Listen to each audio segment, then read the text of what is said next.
going from place to place. Good morning, good morning, morning, good morning, morning.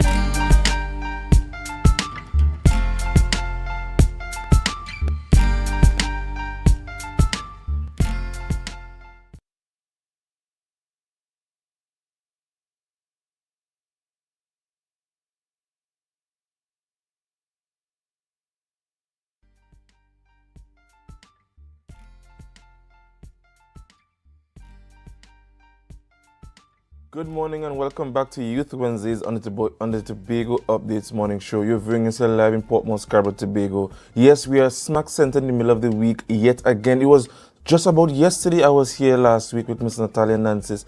But again, we are here to bring you that youthful vibe, youthful perspective on, pertinent topics surrounding Tobago. My name is Dwayne, one of your favorite youth hosts this morning, and we are glad to have you here this morning. And a big shout out to all of you, our ardent viewers who are viewing us on varying platforms, whether it be on YouTube, channel 102 on AMPLIA, or whether you're viewing us from your device, whether you're viewing us from the US, Singapore, wherever you may be. Good morning and welcome here with us again. We have a packed morning for you, a youthful morning for you this morning yet again.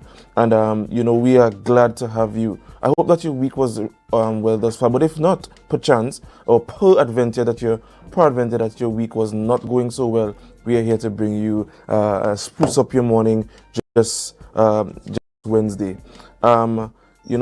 A lot has been happening in this space, guys. But before we discuss matters pertinent in this space, relative to news, we want to go straight to our birthdays. All right, we have our birthdays this morning. And first we have, just give me a second, they didn't give me that name. Oh, Miss Asha Parks, a happy birthday goes out to you. Happy birthday. Beautiful smile. Love the blue that you're wearing. Blue is my favorite color. Happy birthday goes out to you. Who do we have next? We have Miss Janelle or Mrs. Janelle St. John. A happy birthday goes out to you. Beautiful smile yet again. Loving the smile. I hope that today be a blessed day for you. And you eat a lot of cake and ice cream. Who do we have next? We have Miss Chazelle Powder or Mrs. Chazelle Powder Joseph. Happy birthday goes out to you, and I want to wish you all the best. Hear from us on Youth Wednesdays on Tobago Updates Television. And who do we have next? The renowned Miss Deborah Moore Miggins, attorney at law. She has made her mark in the space of Tobago, and I think it will be remiss of us here at Youth Wednesdays if we do not recognize Miss Miggins. Happy birthday goes out to you, and I hope you do enjoy. And who do we have next? Mr. Len Justin Lindsay. We want to wish you a happy birthday, my brother. Hear from us on Youth Wednesdays on the Tobago Updates Television. Let's go. This is a beautiful lady, beautiful soul, hard-working woman. And her name is Mrs. Afisha McCain. Happy birthday goes out to you from the Tobago Updates Television, Youth Wednesdays, and a special happy birthday goes out from me to you. I hope that today will be blessed, and I hope that smile will be even brighter this morning for you yesterday as you celebrate your birthday, because you wasn't born one day. You were born and you still live. So happy birthday and enjoy the rest of your month. Right, and last but certainly not least, we want to wish the Secretary, Deputy Chief Secretary, and the Secretary of Responsibility of Health, Wellness and Social Protection, Dr. Faith B. Israel. Happy belated birthday to you, and I hope you do have a blessed day. This brings us to the end of our birthday greetings this morning. And for those of you perchance did not make it on our birthday list this morning, don't be afraid. We still wish you a happy birthday. But we also wish you a long life, prosperity, and health to live to see many, many more. So I presume that we are ready to hear what is happening in this space. So we want to go over to you, over to Miss Natalia Nancis for news in 90 seconds. Thank you, Dwayne. Here is your news in 90 seconds for Wednesday, 16th April 2025. The judiciary of Trinidad and Tobago is alerting the public to a scam involving fraudulent messages claiming recipients have unpaid traffic tickets. These messages include a fake court pay link intended to deceive people into making false payments. The judiciary has confirmed that this is a phishing attempt and not affiliated with its official systems. An investigation into the scam is underway, while the public is reminded that legitimate traffic ticket payments should only be made through the Ministry of Works and Transport, and genuine court pay transactions via courtpay.ttlawcourts.org. Opposition candidate Dr. Rulal Munilal slammed the recent state of emergency as a complete failure, disputing acting Police Commissioner Junior Benjamin's claim that it helped reduce crime. Speaking at a UNC meeting, Munilal noted 111 murders occurred during the SOE, questioning whether citizens felt safer. He accused the government, especially Stuart Young and Dr. Keith Rowley, of mismanaging the crisis and lacking a real crime plan. Mocking Young's idea, he praised Kamla Persad-Bissessa's crime strategies and urged voters to reject the PNM's late promises in the upcoming April 28 election. PNM Tobago West candidate Shamfa Cudjoe-Lewis has accused the THA under Falia Gustin of mismanaging $10 billion meant for Tobago's development. She claimed the administration failed to create jobs or support citizens, instead favoring friends and family. She criticized broken promises on housing, business grants, and the 10-on-10 off job system, calling it a wasted opportunity. Cudjoe-Lewis urged voters to reject the THA's leadership and support the PNM, pledging her party's commitment to decency, order and better governance for Tobago. And that was your news in 90 seconds. Thank you, Miss Natalia Nancy, for news in 90 seconds. And guys, I want to go back to one of our birthday celebrants this morning because there was an error in the name. And I don't want to do justice to such a person or any person who is a birthday celebrant here with us on Youth Wednesdays. And I want to yet again send out belated birthday greetings to the Deputy Chief Secretary and the Secretary of Health, Dr. Faith Brebner. She no longer goes by B. Israel, but Brebner, and we want to apologize for that error. And going forward, we would definitely try to commit that to memory, because it's been a change, a recent change, a new development. So happy birthday goes out to you. Again, continue to celebrate the birthday throughout the month of April, and may God continue to richly bless you in your strides. All right. So, Miss Nancy, what has been happening in this space? A lot of politics, but besides politics, what has been happening? I mean, it's really and truly it's just the politics that's been happening. I think last week when we spoke, we focused a lot on what is happening internationally and the effect that it would have on Trinidad and Tobago. But what we forgot was to just tell the C students good luck, and it's past C exams. So I really do hope that the results that they get is what they worked for, the choices that they made is what is chosen. I really do wish the best for them. Yes, and I would even dare say that I wish that the results exceed the expectations, because sometimes you go in, you put in a certain type of work. It's not a work that you put in, but you're hoping for the result that you're looking for. I hope that, and I pray that rather, that your parents are praying, you are praying for the result, because even though I'm of the view that even though you might have done your best, the exam is already gone. With prayers and with God, all things are possible. Of course. Right? So I do wish all my C students on the island and in Trinidad, all the best. You guys are our future, and we love you very much. Right? So, Jazz is on the hustings, Miss Nancy. Yes, I know going a few of the performers. Am I going to Jazz? I'll throw that question to you first, and then I'll answer it. I am not sure. I don't feel to go anywhere. I feel to just be home and sleeping. Producer, are you going? Yeah, he's going. Yes. He's Of course shaking. he is. I don't think he ever misses things like that. Jazz is always very much supported by Tobago Updates family, you know? Yes. I wish you would have bring Chris Brown. That's just my thing. You know? I mean, Dwayne, we still have a well-renowned performer coming. Yes, I you know, they are great performers. The line. Oh, and you know what I love the most though? The fact that they're using a lot of our local artists, and I love it. I see Rihanna from Delaford. I see Anikwa. Oh God, sorry.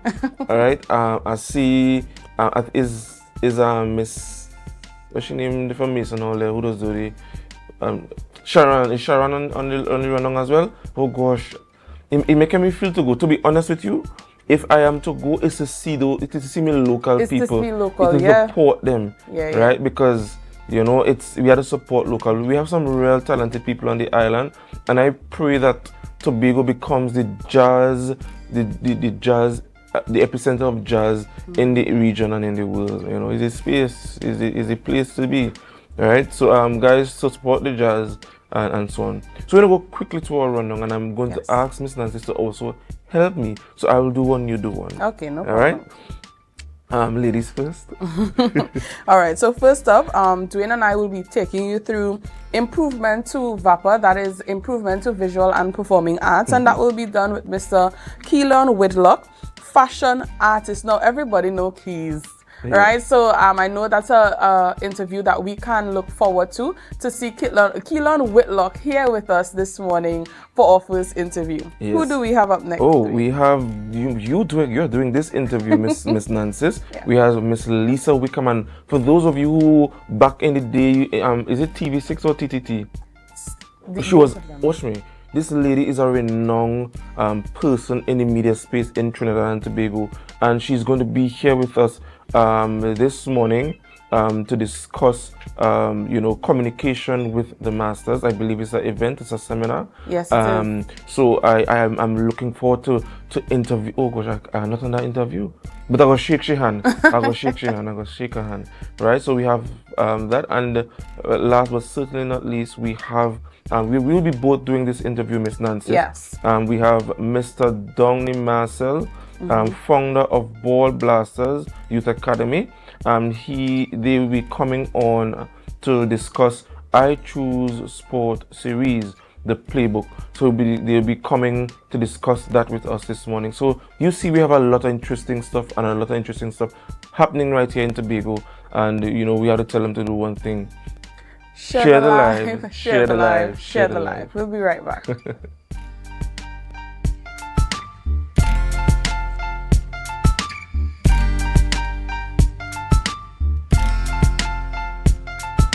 The following is a paid political advertisement.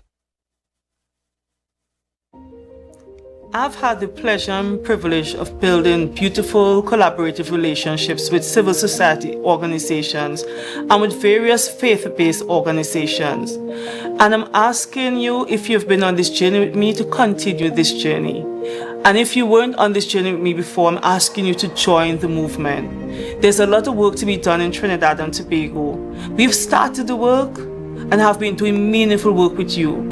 And I'm asking for all of civil society, all of faith-based organizations to be all in with Team PNM. We have work to do. We have the ability to get it done, but we need you to join us on this movement. On election day, place your confidence and your vote in the team that has Trinidad and Tobago at heart, and the team that's willing to work with all sectors to transform our society.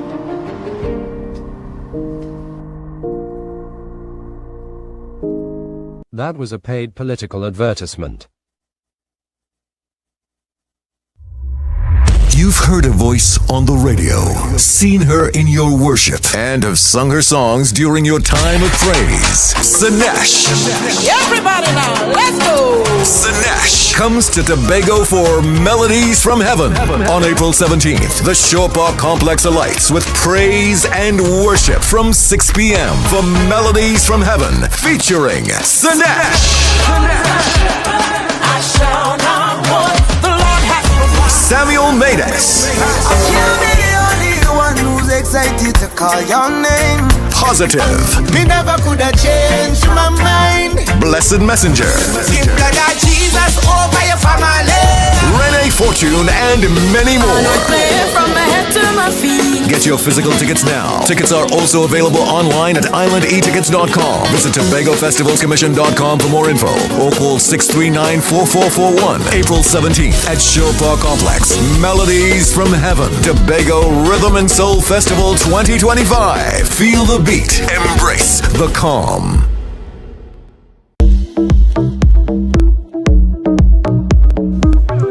Hey guys, my name is Akin Labihola and I'm the chairman of the Tobago Fashion First Committee.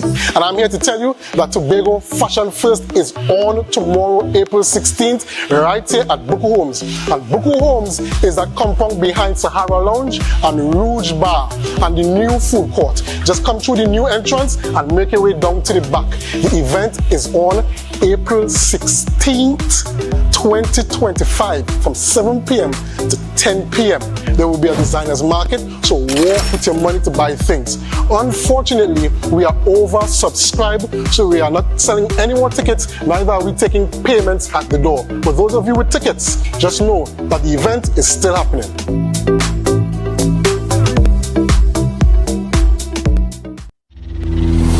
Rise and shine at Lemonade, the breakfast party.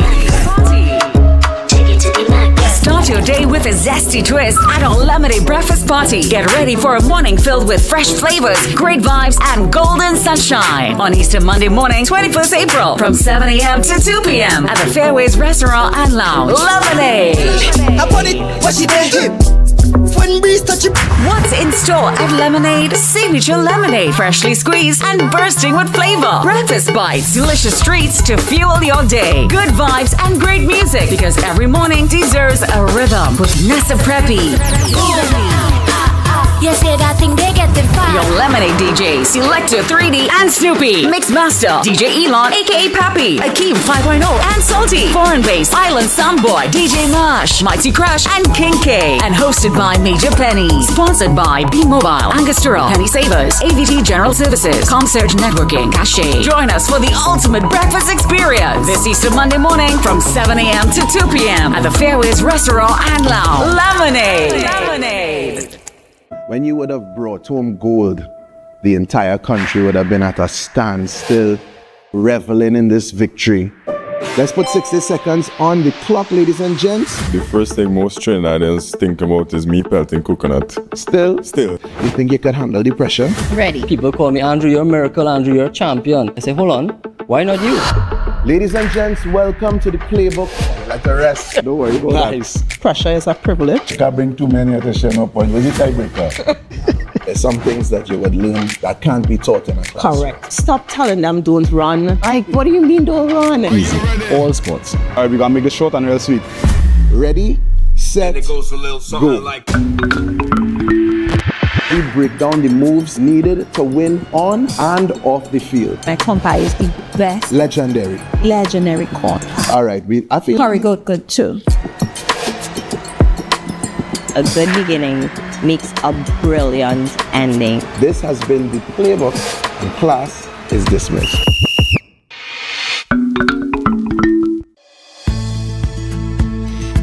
TNTech is pleased to advise that its Roxborough Service Center has reopened.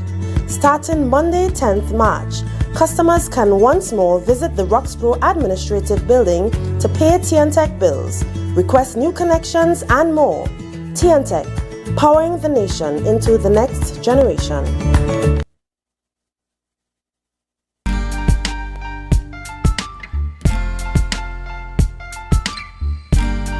Put a smile on your face when you're moving from place to place. Good morning, good morning, morning, good morning, morning. Good morning and welcome back to Youth Wednesdays on the Tobago Updates morning show. You're hearing us live in Portmore, Scarborough, Tobago.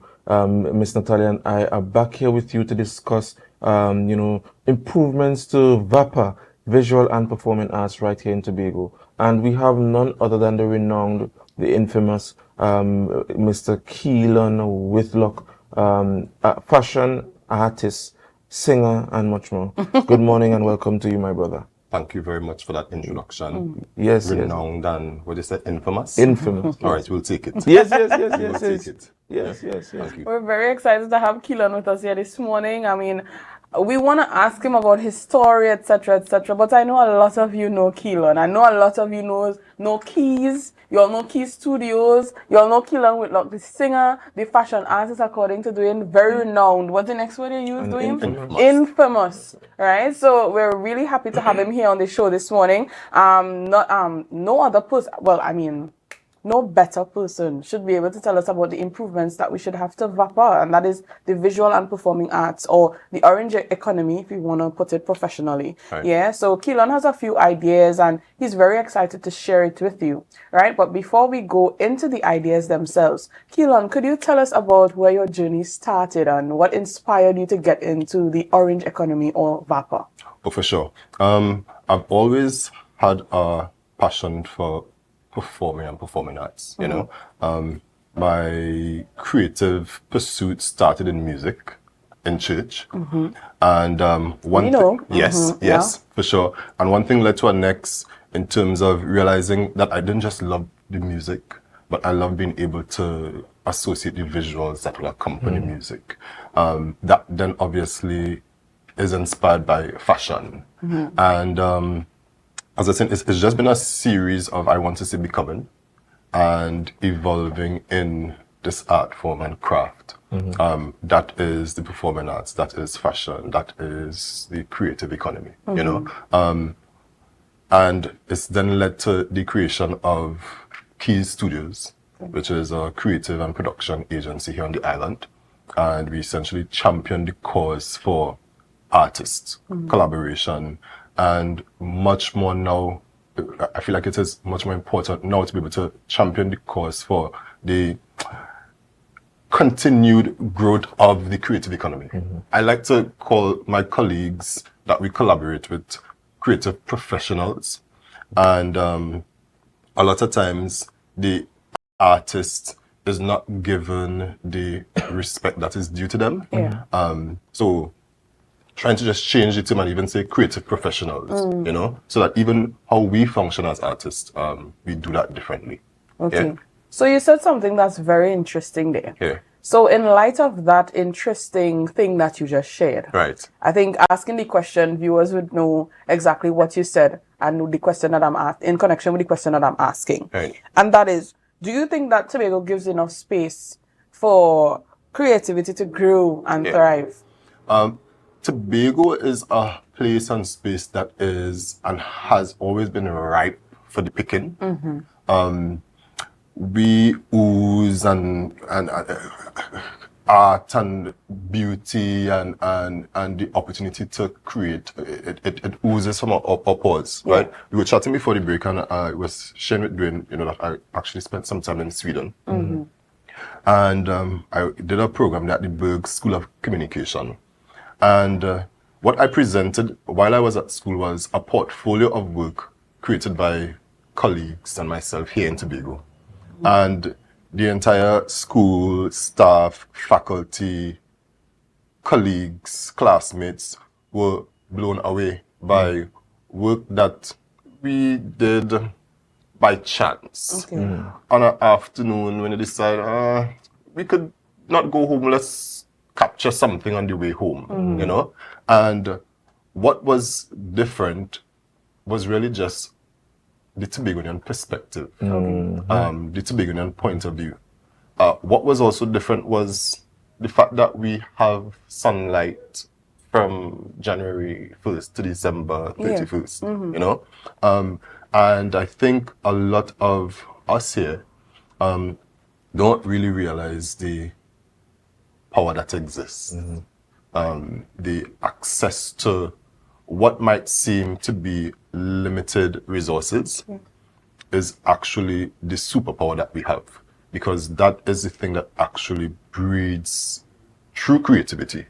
A lot of artists here have to operate out of lack, have to create out of limited access to resources.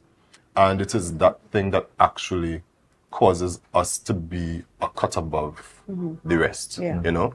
So, yes, Tobago provides that space for creativity to thrive in terms of the art form. If we talk about from the business profitability side of things, the economic side of things, that's a whole different conversation. I do think, however, we as artists, we as creative professionals, actually have a lot more work to do. We have a lot more in-house work to do. We have to get our businesses in order, literally. You know, I had an encounter one time where my business, I could talk for myself, was actually poised to receive a grant or sponsorship from a private company. And because I didn't have annual returns filed, your books in order, we missed out on that opportunity. You know?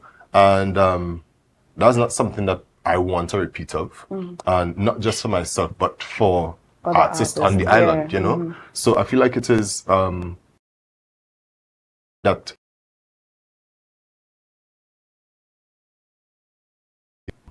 because mind work and other things here. It's time for us to actually mind our business. But let me ask you. I mean, you're saying a lot of important things, and this doesn't just extend to the creatives, but business on a whole. That's right. You know, we run into some hurdles and be like, "Oh, I didn't know I could have do this." That's right. You have traveled the world.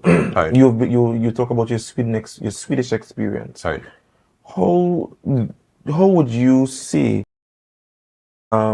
this space that is called Tobago, private sector, government, right, and those who are the practitioners in this space, right, who cannot afford to travel like you, right, to fortify themselves and position themselves for opportunities like that, so that they can capitalize on opportunities. For sure.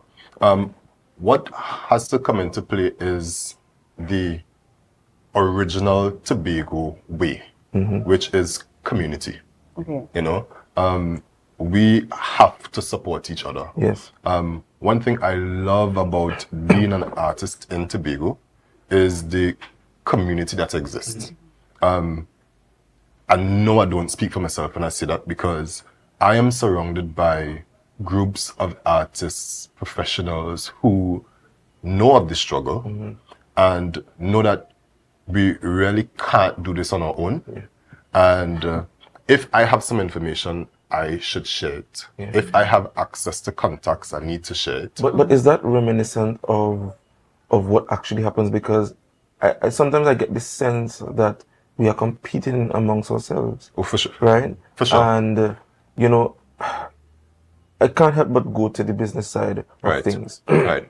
In larger countries like India, right, a prime minister or the political person responsible for agriculture can't come and meet every farmer because they are so large. Right. And I remember back in the day, we boast about cooperatives. Do you see formal institutions like that, right? You know, being a stepping stone, right? So that even if it's one voice, the collective voice can be heard, and not just one person will benefit, but everybody. Because when we talk visual and performing arts, some people just think costumes and singing. That's right. But it's a whole plethora of and I might even dare say genres. For sure. Right? Just like music, right? So how do you see the importance of the cohesiveness which you speak of? Oh, for sure. That's actually what needs to happen.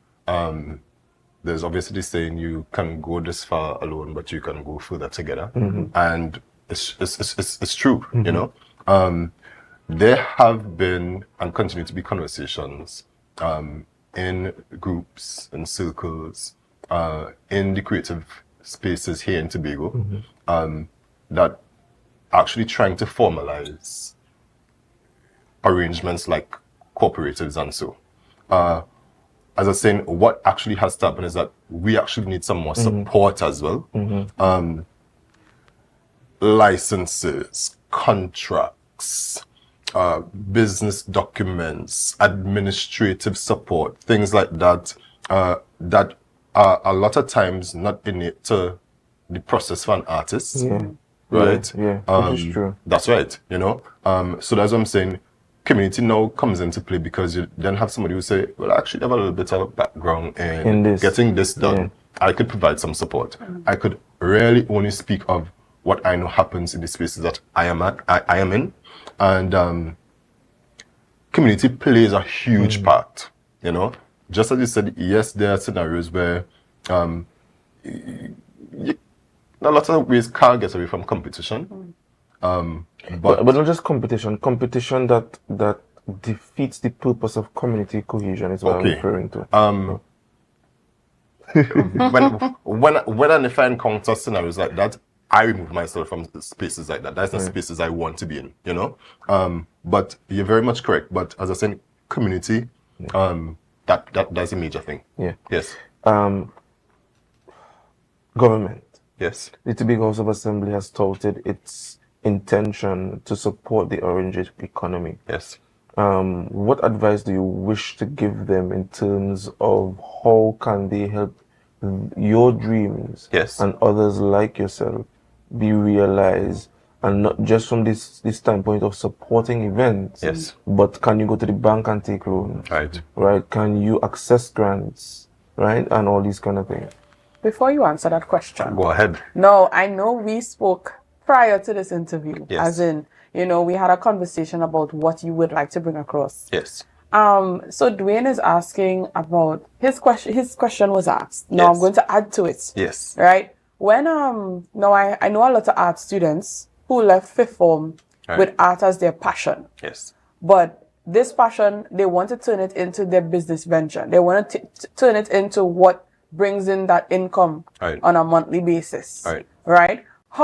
What advice do you have to someone who now wants to convert that passion into business? For sure. Right? We don't want according to you, we don't want how do I wire the money for this portrait? Send it to my mother account. That's right. You know, how do we improve the business minds of an artist? Gotcha. So don't forget my question. I'm going to answer yours first. I'm going to.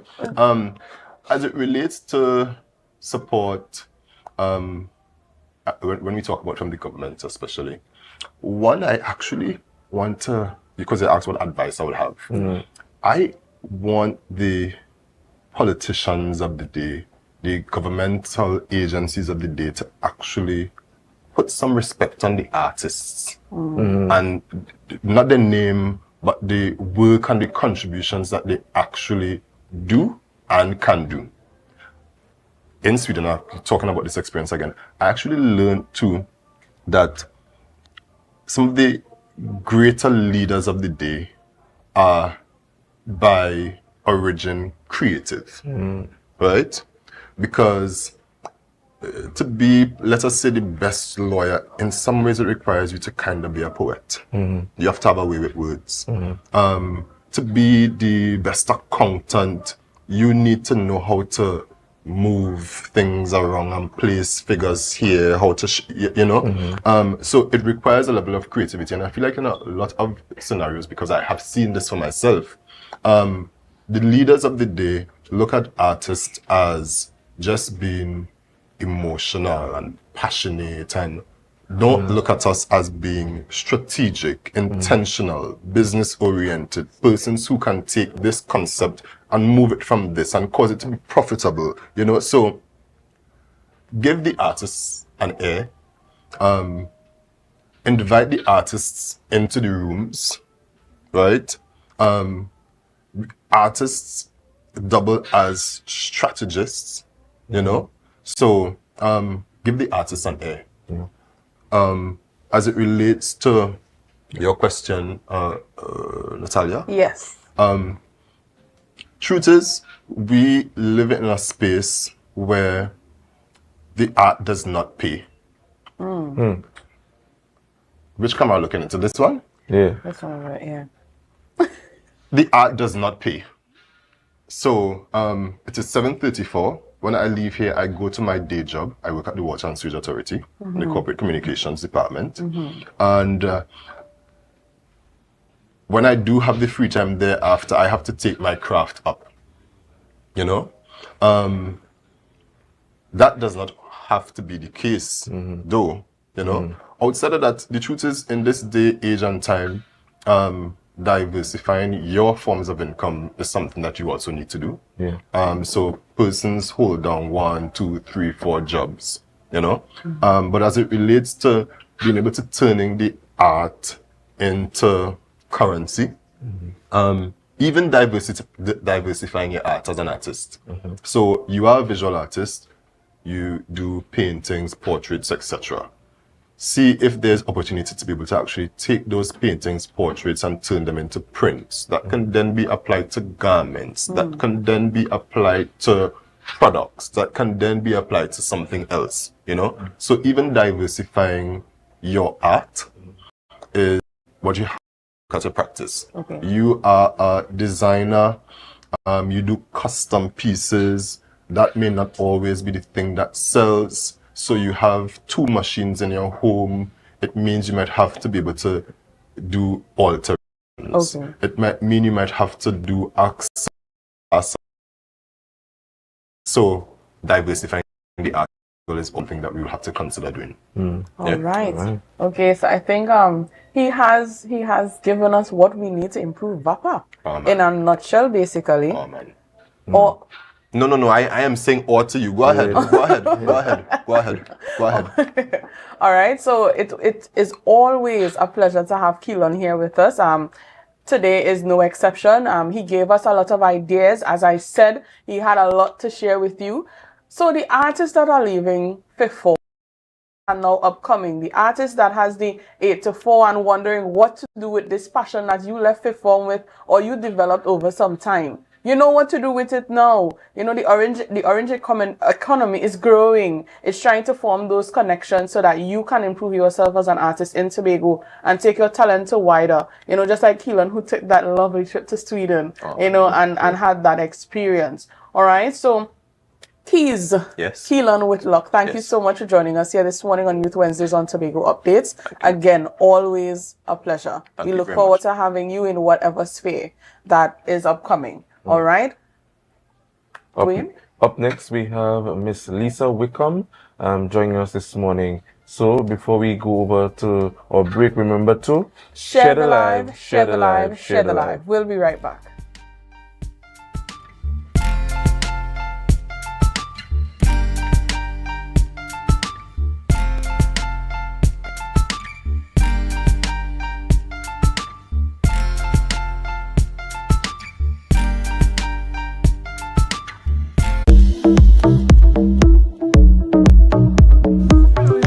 Hey guys, my name is AMPLIA and I'm the chairman of the Tobago Fashion First Committee.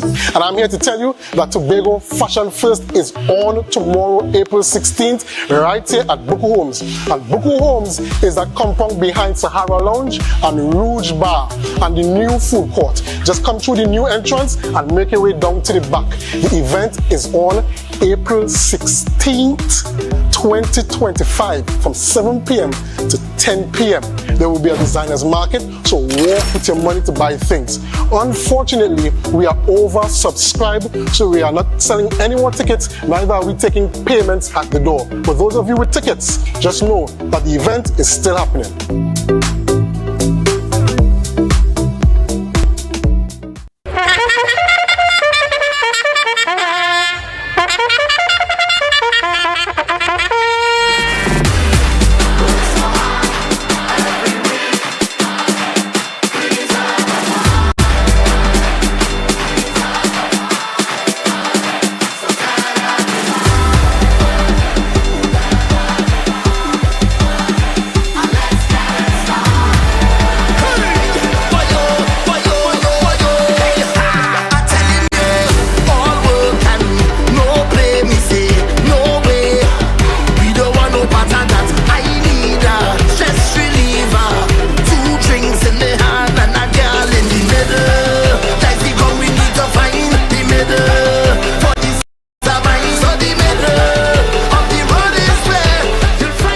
The following is a paid political advertisement.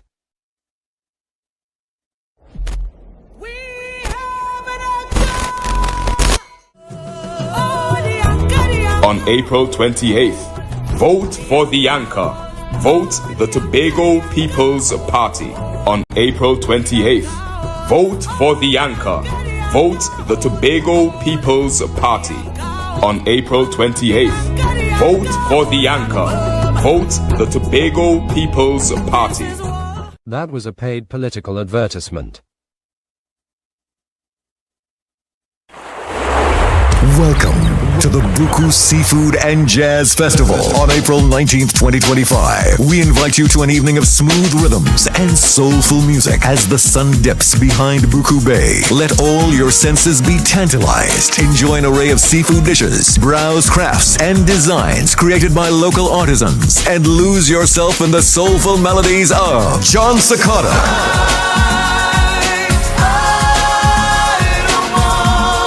Brian McKnight, undeniable that we should Bonnet Bigford, When the lightning crack the waters and the waves roll and break. Mikal Tasia, where else I go, without you, my God. and the best of Tobago's talent. Get your physical tickets now. Tickets are also available online at islandetickets.com. Visit TobagoFestivalsCommission.com for more info or call 639-4441. The Buku Seafood and Jazz Festival, April 19th at Buku Integrated Facility. Tobago Rhythm and Soul Festival 2025. Feel the beat. Embrace the calm.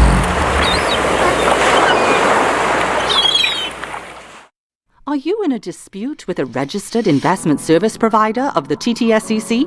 Or maybe you're the victim of an investment scam? You can lodge a complaint or submit an anonymous tip to the Trinidad and Tobago Securities and Exchange Commission. Download our Investor Protection app or go to ttsec.org.tt to access our complaint form or submit an anonymous tip. Write a clear summary of your complaint. Submit copies of supporting documents along with the originals for verification. Provide a copy of the feedback received from the entity regarding your complaint. All investor complaints or scam reports submitted by the public are acknowledged and reviewed by the TTSEC. Investigations are pursued based on the outcome of the review. Trinidad and Tobago Securities and Exchange Commission, protecting the interests of investors and the public. You invest, we protect. Everyone benefits.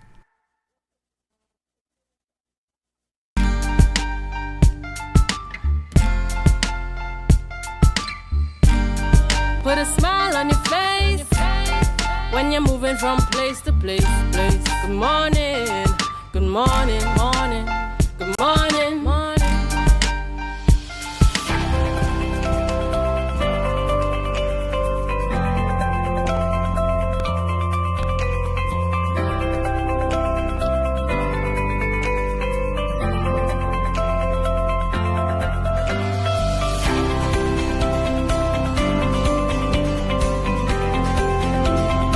On seeing the masterclass being advertised, I instantly jumped and I said, listen, this is Dominic Caliphus I'll be talking about.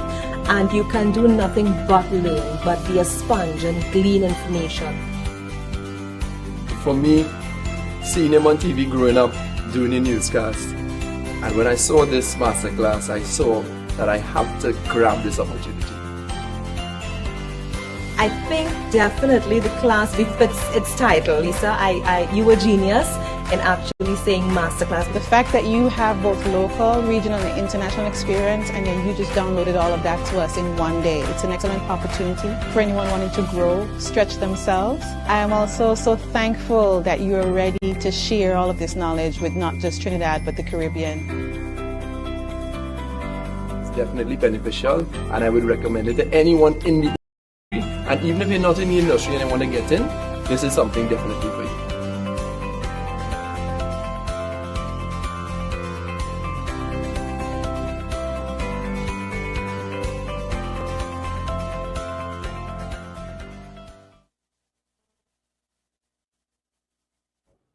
Welcome back, viewers, to Youth Wednesdays on Tobago Updates. Now, in our rundown, I know you heard a familiar name to our screens, a familiar name to, the islands of Trinidad and Tobago, and that is Miss Lisa Wickham. Good morning. Good morning to you, Miss Wickham. Good morning, Tobago Updates audience. That's me here, right? That's my camera. Good morning. All right, so I must admit that I'm a bit nervous. Now, this is an interviewer interviewing an interviewer, right? And let me now mention as well that she is, of course, one of those masters in communication. I am just a budding interviewer, I should say. Host. Yeah, thank you, Dwayne. He's in the background. Now, let me tell you, before this interview, there was a lineup of staff at the back of these TVs just to see Miss Wickham's setup, right? So that's how important this interview is to us. Natalia, and they did not do a spirit tunnel, you see? Yeah. I feel like you guys have to do a spirit tunnel for me to leave. You know, the spirit tunnel when you go through. Yeah, when you walk through and when you walk through, What was that I really saw everybody, but I thought they were here working. I didn't realize. I think we could do that like that Mufasa thing. Yes. I think we could throw that tonight. Yeah. Yes. We could we could post that up after, right? So Miss Wickham, I know she has a lot of titles, right? But that one that she wants to bring across this morning is the CEO of Imagine Media International. All right. So she's here to speak to us on communication with the masters. Yes. Right. And that is a program or a session that would foster the growth in journalism and all sorts of spheres. Right. So we'll get directly into that. So, Miss Lisa. Yes. Miss Natalia. Why the masterclass now? Now, okay, so the Caribbean Film and Media Academy, which I launched in 2007, we've been doing programs. We did a number of programs here in Tobago a few years ago. And around 10 years ago, I launched the Lisa Wickham Masterclass series. Yeah. And that's because working internationally in Europe, in Africa, in North America, and so on, when you don't see me on screen, I'm doing stuff behind the scenes. Yeah. I've been privileged to work with some of the best. So I decided to launch the Masterclass series. Some of the best, including Dominic Calpesat, who I've known since as a child. I started at 6 years old on national television. And then, of course, Dominic was one of my mentors and still is. So we have done the communication masterclass in Trinidad more than once, as you saw. And Dominic said, but Lisa, Tobago, we have not touched Tobago. And I think it's important that we do Tobago. And for me, Tobago has always been, I see Tobago as idyllic in terms of developing film and television as a center of excellence. Yes.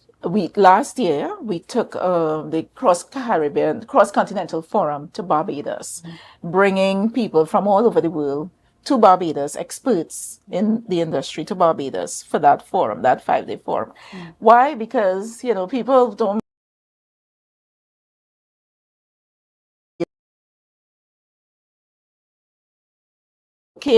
so that's the vision, really, to build out a number of programs that brings revenue through tourism to Tobago, but also help to develop the capacity of people on the island, right? In broadcast and communications and so on. Another reason is that now more than ever, we're doing this, which is broadcasting and interviewing and so on. But when you look at how the landscape has changed with AI and digital technology and so on, we have to keep current. Yes. We have to keep relevant. We can't be afraid of technology. We can't be afraid of AI. We have to look at it as a tool, and those are some of the things we'll be exploring at the workshop, at the masterclass. I love the fact that that is what you all would be exploring, because a lot of people, I think we have a lot of examples of the world going forward in terms of AI, in terms of all entirely being digital, and a lot of people wanting to stay back because this is what they know. Yeah. So I love that you all have incorporated that progress that people should make. I say Dominic Calpesat is a perennial. Yes. Right? Because he has been able to transcend. If you look at his social media pages, he's very relevant and almost 67,000 followers, and he's keeping current. He's on top of everything. And it's that's what we want to do. We want to show that communication tools and techniques, you have the legacy format that will never get old, but language has changed over the years. Communications platforms have changed. TikTok and YouTube and Instagram and so on. And how do you navigate that as a communicator? It would be one of the things that we'll be looking at as well. Okay, so Ms. Wickham also mentioned Mr. Dominic Kalipasad. She mentioned him twice. So let me just acknowledge him as one of our viewers here this morning. He's not with us, but he is viewing with you. All right. So as we spoke about the masters for the masterclass, he would be the other master that would be there. Absolutely. Right. And you know that Dominic is no stranger to our screens, especially on TV6. Yes, he reads the news quite eloquently. Yes, I'm a fan. Right. So good morning to you, Mr. Dominic. And thank you so much for joining us, our viewership on Tobago Updates here this morning.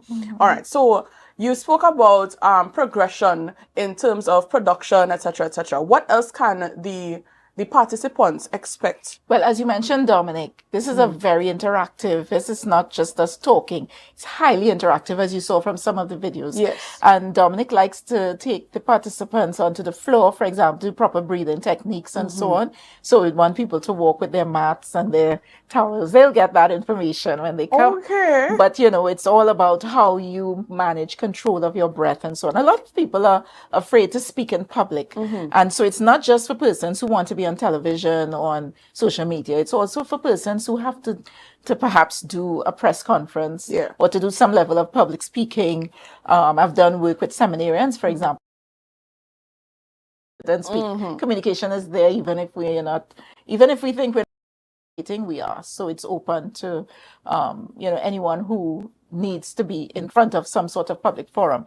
What I want to talk to as well is our leadership peering initiative. Well, that was my next question. That was your next question? Yes, of course it was. I'm really excited about that. Since we started in 2007, we have the LPI where we get corporate sponsors. For example, like First Citizens Bank has already come on board, where they pay for young people, whether it's from A-levels, tertiary, or Tobago Youth Council, for example, to participate at full cost, so they don't have to pay. But the beauty of it is that they get to network, they get to sit alongside the experts and learn alongside. And, I think there's a symbiotic relationship because we learn as they would learn from us. Okay. All right. And so when you put people together on a table and they're talking and they're eating, that's how we learn. That's how you learn, and that's how you keep current together. Yes. And that's how relationships, the lifelong relationships, come out of these type of opportunities. So, yeah. I mean, a lot of people are afraid to speak to people. Yeah. But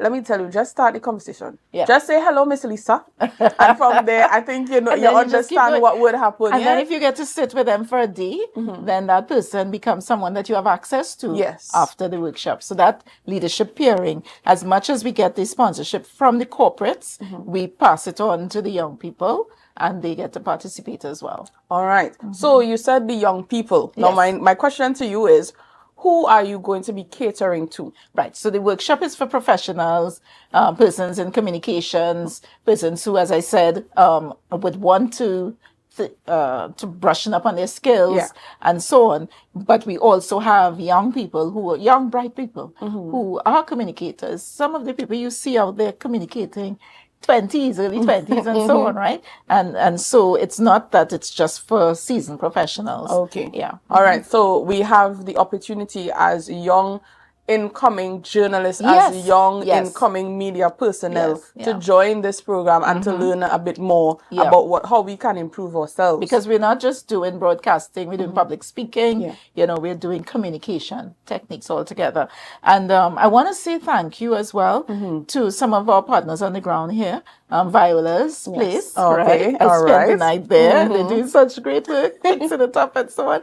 So thank you to Viola's place. Thank you to New Lens Video Production, Sophie, Guillaume, and Kyron and they're our partners on the ground.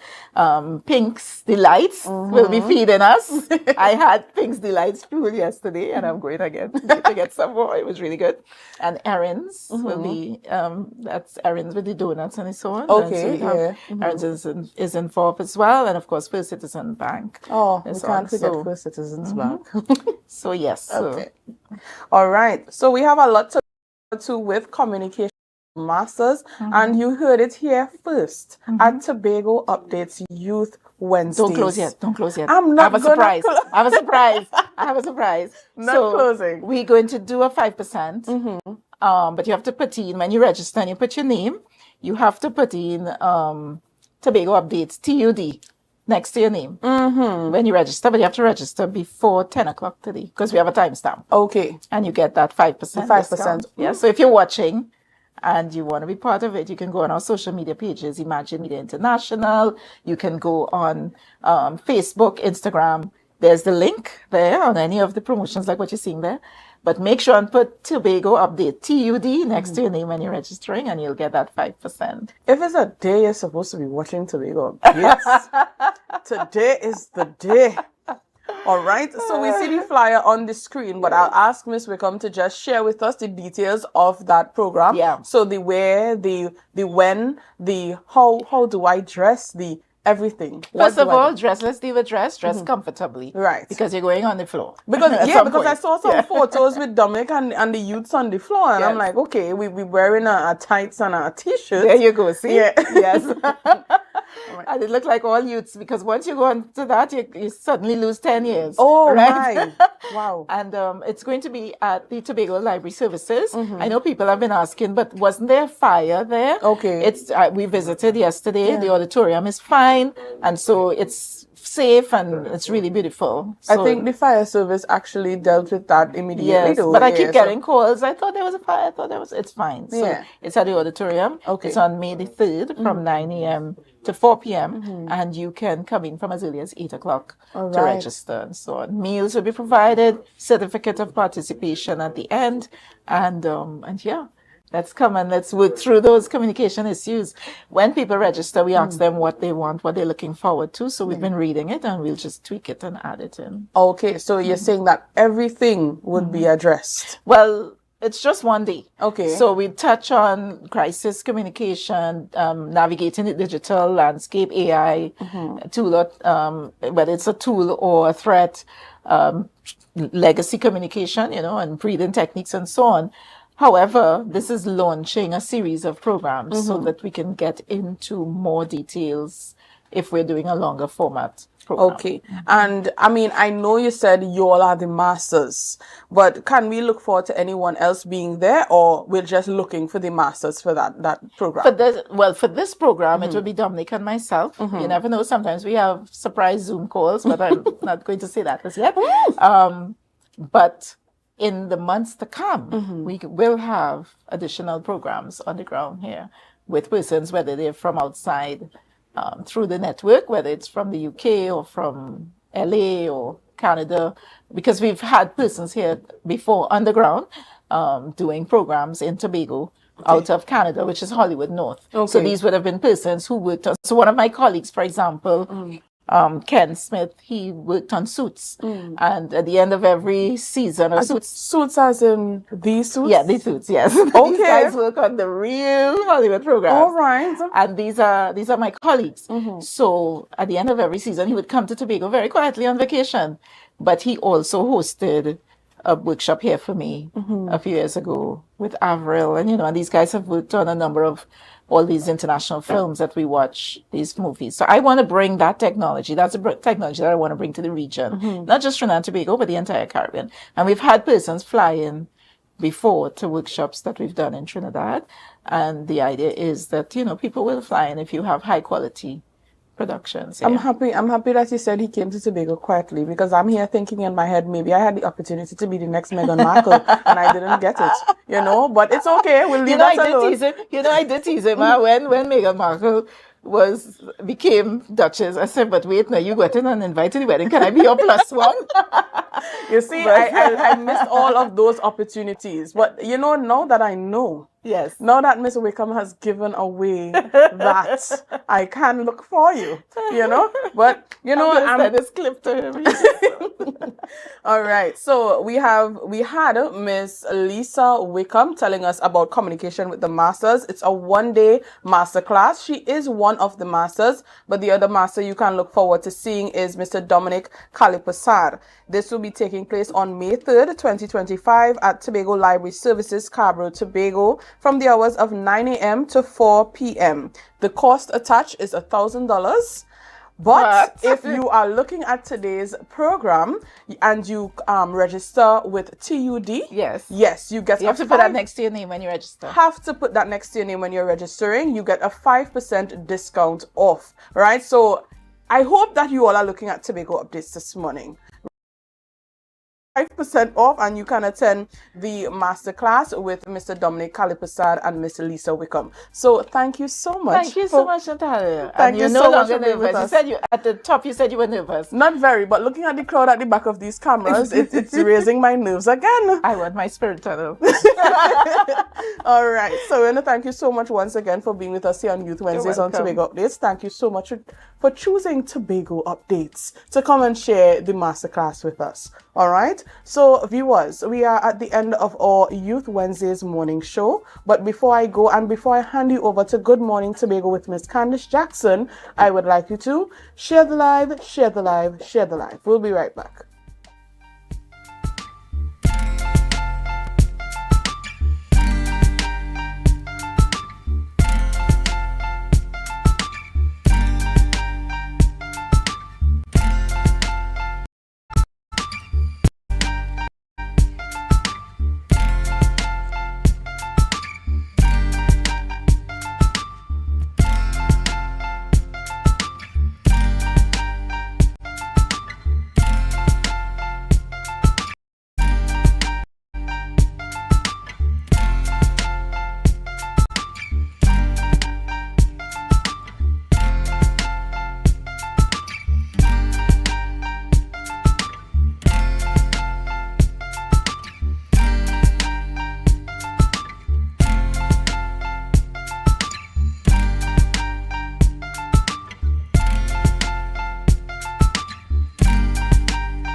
You're viewing Tobago Updates Television, your exclusive gateway to Tobago, broadcasting the beauty of this island paradise to the world.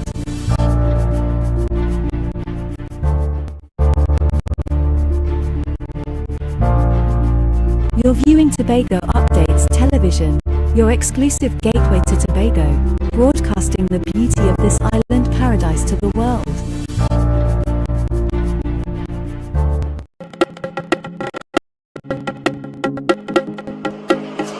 Somebody get full blown on the telephone.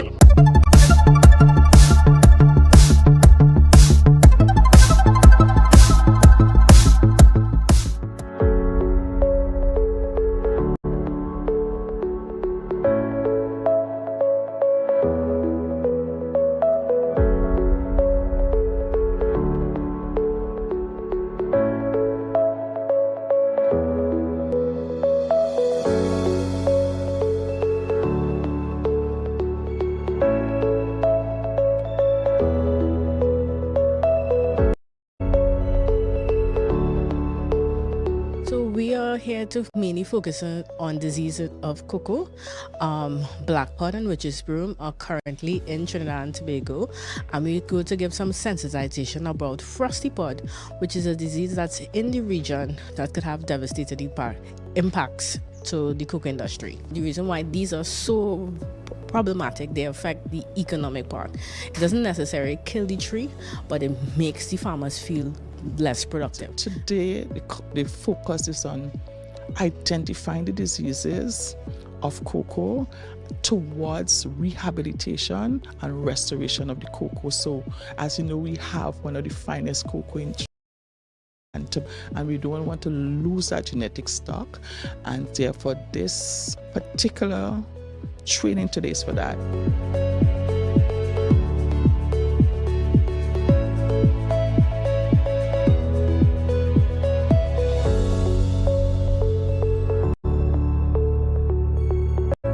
I believe it's important to renew your information and to be up to date with what is taking place. And we learned that the frosty pod disease is just in our neighboring Venezuela, so we have to be on the lookout for that particular disease and to know what to do in the event that it gets here.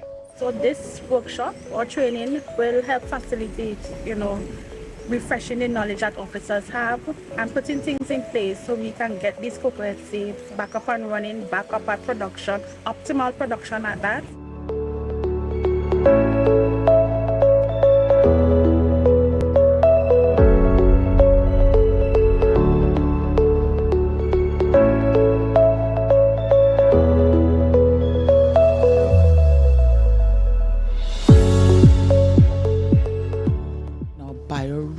Really is looking at conserving biodiversity and taking on agroecological practices to now look at the agricultural landscape and see how we could better the landscape, use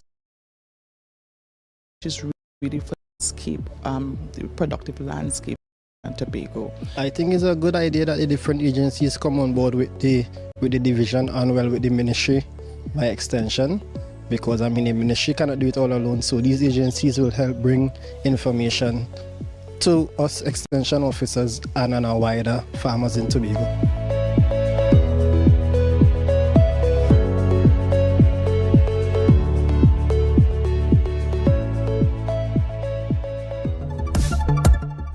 That was a production of the Department of Information, Office of the Chief Secretary, Tobago House of Assembly.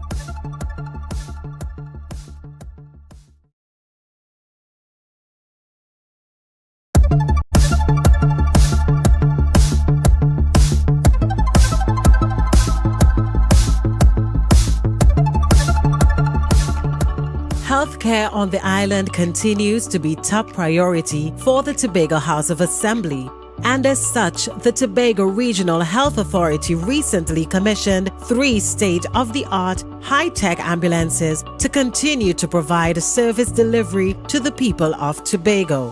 This will not only increase the present fleet, but will enhance the emergency medical services across the island in an effort to ensure timely responses when carrying out medical duties.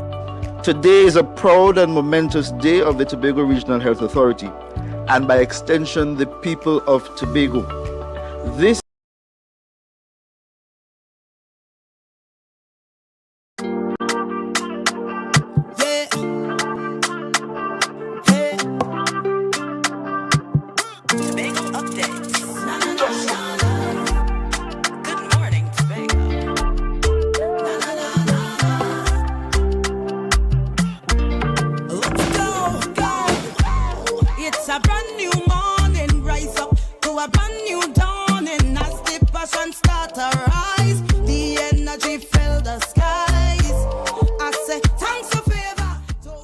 Welcome to Good Morning Tobago on Tobago Updates, your source for current affairs in Tobago, Trinidad, and the region, with the perfect conversations to complement your morning routine. I am Candace Jackson, and let's get started with the news in 90 seconds. The judiciary of Trinidad and Tobago is alerting the public to a scam involving fraudulent messages claiming recipients have unpaid traffic tickets. These messages include fake court pay link, intended to deceive people into making false payments. The judiciary has confirmed that this is a phishing attempt and not affiliated with the official systems. An investigation into the scam is underway, while the public is reminded that legitimate traffic ticket payments should only be made through the Ministry of Works and Transport, and genuine court pay transactions via courtpay.ttlawcourts.org. Opposition candidate Dr. Ruda Munilal slammed the recent state of emergency as a complete failure, disputing Acting Police Commissioner Junior Benjamin's claim that it helped reduce crime. Speaking at a UNC meeting, Munilal noted 111 murders occurred during the SOE, questioning whether citizens felt safer. He accused the government, especially Prime Ministers Stuart Young and Dr. Keith Rowley, of mismanaging the crisis and lacking a real crime plan. Mocking Young's ideas, he praised Kamala Persad-Recessa's crime strategies and urged voters to reject the PNM's late promises in the upcoming April 28 general election. And finally, PNM Tobago West candidate Champaka Joe Lewis has accused the THA under Chief Secretary Falia Augustine of mismanaging $10 billion meant for Tobago's development.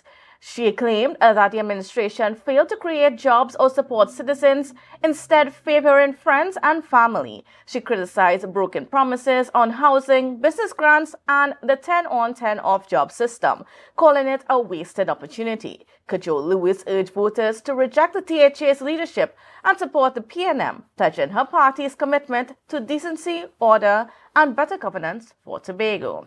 And that was the news in 90 seconds. But before we get into our show this morning, viewers, we gotta go for a break. So see you in just about 2 minutes.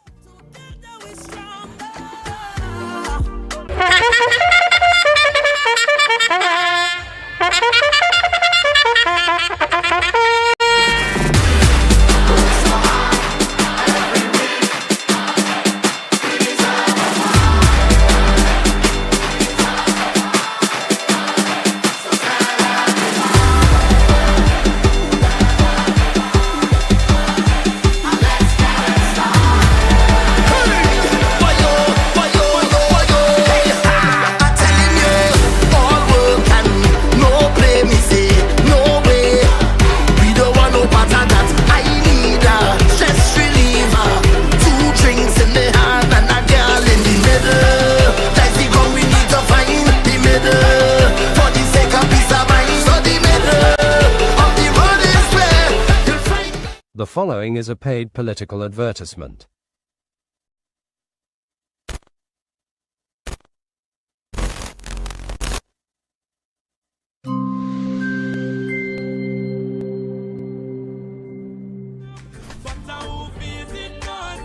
We are feeling from we little and now grow.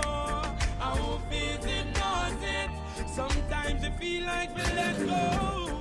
Our faith in knows it. We from we little now. Our faith in knows it.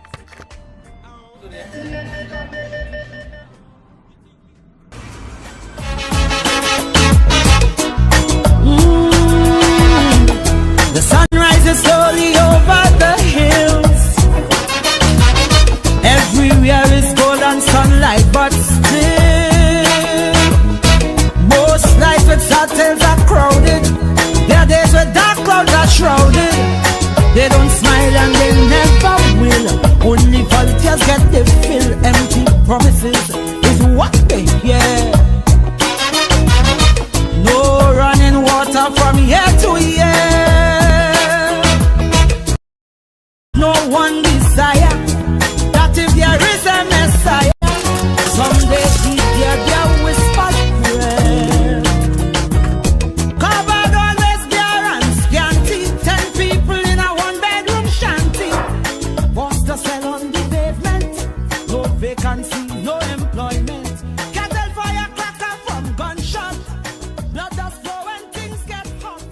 Afraid to look out the window. On April 28th, vote for the anchor. Vote the Tobago People's Party. That was a paid political advertisement. Rise and shine at Lemonade, the breakfast party. Start your day with a zesty twist at our Lemonade breakfast party. Get ready for a morning filled with fresh flavors, great vibes, and golden sunshine. On Easter Monday morning, 21st April, from 7 a.m. to 2 p.m. at the Fairways Restaurant and Lounge. Lemonade. What's in store at Lemonade? Signature lemonade, freshly squeezed and bursting with flavor. Breakfast bites, delicious treats to fuel your day. Good vibes and great music, because every morning deserves a rhythm with Nessa Preppy. Yes, yeah, that thing they get the fire. Your Lemonade DJ, Selector 3D and Snoopy. Mixmaster, DJ Elon, aka Pappy. Akeem 5.0 and Salty. Foreign Bass, Island Soundboy, DJ Marsh, Mighty Crush, and King K. And hosted by Major Penny. Sponsored by B-Mobile, Angostura, Penny Savers, AVT General Services, Comsurge Networking, Cache. Join us for the ultimate breakfast experience this Easter Monday morning from 7 a.m. to 2 p.m. at the Fairways Restaurant and Lounge. Lemonade. Lemonade. When you would have brought home gold, the entire country would have been at a standstill, reveling in this victory. Let's put 60 seconds on the clock, ladies and gents. The first thing most Trinidadians think about is me pelting coconut. Still? You think you could handle the pressure? Ready. People call me Andrew, you're a miracle, Andrew, you're a champion. I say, hold on. Why not you?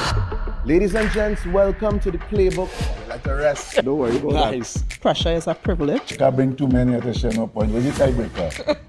There's some things that you would learn that can't be taught in a class. Correct. Stop telling them don't run. Like, what do you mean don't run? Easy. All sports. All right, we're gonna make this short and real sweet. Ready, set, And it goes a little something go. like. We break down the moves needed to win on and off the field. My compa is the best Legendary. legendary comp. All right, I feel. Curry good too. A good beginning makes a brilliant ending. This has been the playbook, and class is dismissed.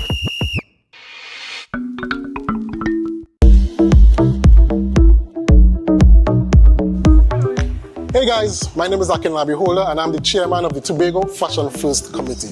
And I'm here to tell you that Tobago Fashion First is on tomorrow, April 16th, right here at Buku Homes. And Buku Homes is that compound behind Sahara Lounge and Rouge Bar and the new food court. Just come through the new entrance and make your way down to the back. The event is on April 16th, 2025 from 7 p.m. to 10 p.m. There will be a designer's market, so walk with your money to buy things. Unfortunately, we are oversubscribed, so we are not selling any more tickets, neither are we taking payments at the door. For those of you with tickets, just know that the event is still happening.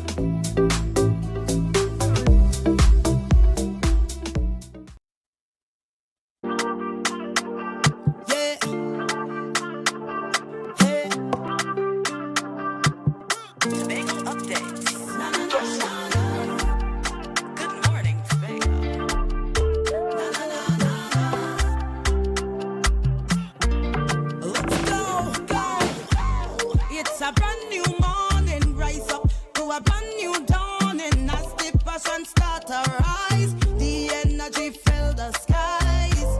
I say thanks for favor to wake up and hear my neighbor. 60,000 people strong, and the vibes is never wrong. We are beauty, we are power, we are people in the sun. We are beaches, we are rivers, we are melanated ones. We special and there is no denying Tobago is number one. I am you and you are me. Together we stronger. Good morning, Tobago. Good morning. Welcome to Good Morning Tobago on Tobago Updates.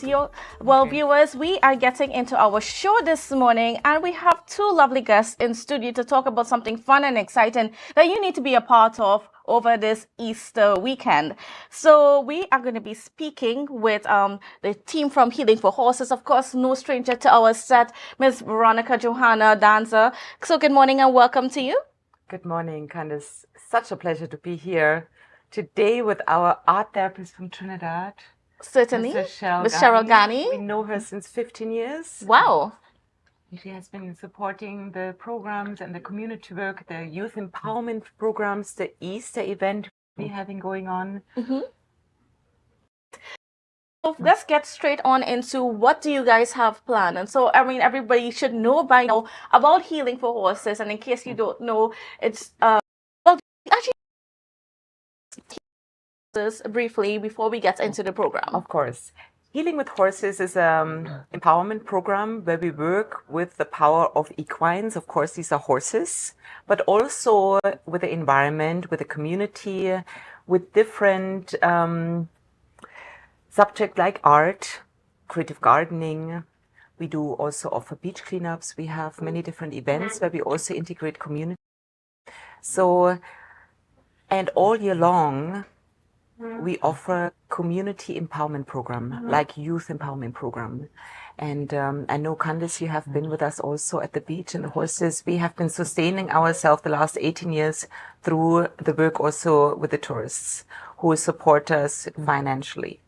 And I wanted to also honor in that point Tobago, the House of Assembly, because we are on state land, on 4 acres land at Buko Point. So I want to show my gratitude and appreciation also to the community of Buku who, welcomes us with open arms. So the horses are walking every morning at 10 o'clock to the beach and every evening again coming back from the grazing area, which is now, a spectacle where tourists go to the beach and look at the horses coming back and rolling and just frolicking in the water.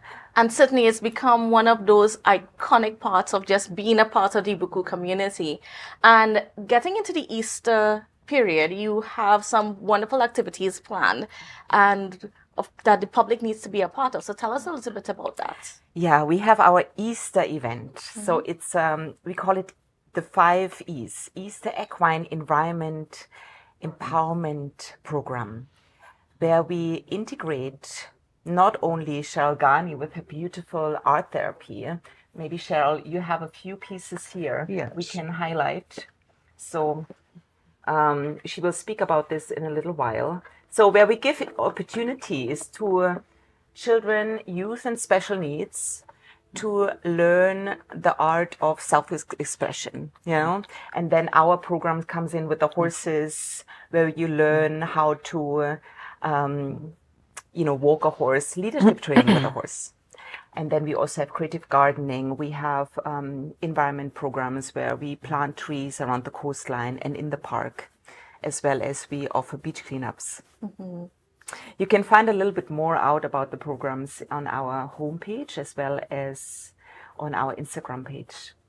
And here we see some lovely pictures where last time where Miss Ghani was on board, we had especially able children on board, the one with the red t-shirt, and then we had our community members also integrated, and she started to showcase what she's going to offer at the Easter event as well on our special day on the 24th when one of our sponsors, Republic Bank, comes over, for a site visit.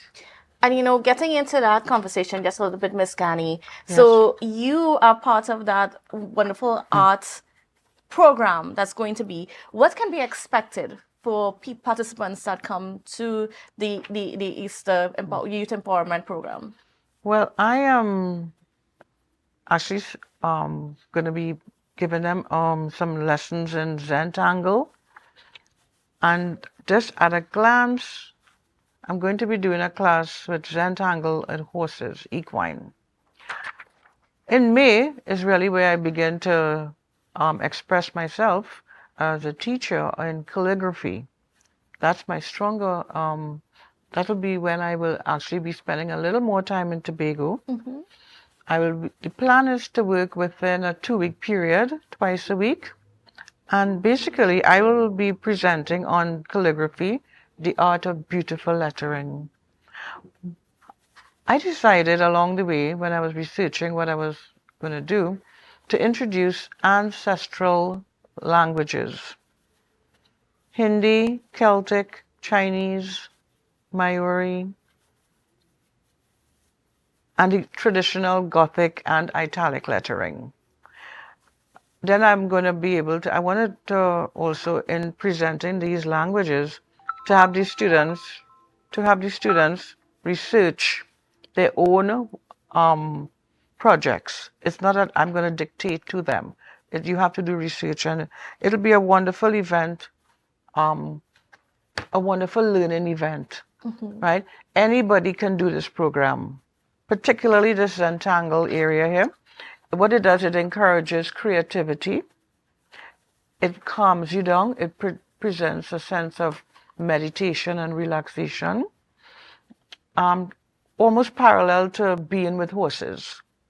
That feeling that you get with them. Yes. So I am very excited about working with Veronica and her team. I've been around healing with horses well over 13 years now. Now that I've retired, I actually have a little more time. And this is my choice, to be in Tobago and to give back. And it is such an honor to have, ladies like Cheryl on board, because this is how healing with horses was growing the last 16 years. It's not only about horses, it's about giving the less fortunate opportunities free of charge. But at the end, everybody can participate. So if you would like to participate, as you see this program this morning, you pay 150 TTs and you will be enrolled in the Easter program. And it's for all 5 days? All 5 days, yeah. It's actually going on Tuesdays to Saturdays, 9 to 12, and then from 2 till 5. Yeah, we have an amazing session coordinator, Mr. Julian. We have other community members who are helping us to host the program. Yeah, and I would like to speak also about this book. Yes, yeah, I would just want to throw that in because I know time is limited. So we published a book 10 years ago, and it came out in German language, and now it's out in English since December. I feel very honored. The preface was written by Her Excellency Harriet Cross, who knows the foundation and who has been basically supporting the sanctuary, where we not only have 12 horses and 14 dogs and 14 cats, plus XY, special needs.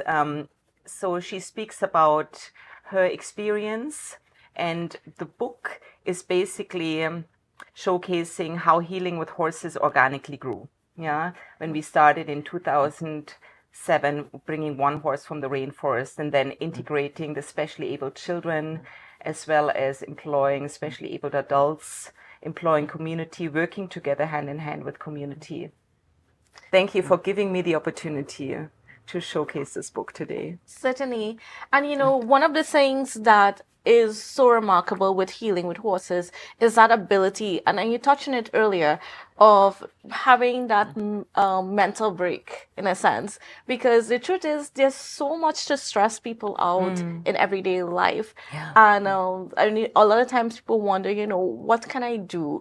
How can I cope? Or how can I just find some way to just relax in a safe way too, because there's a lot of unhealthy ways that we can cope. But some of the things that you guys offer just through the interaction with the horses, through art, is something that can help people a lot. So I want to talk a little bit about that part and helping people to process a lot of the things that they are going through.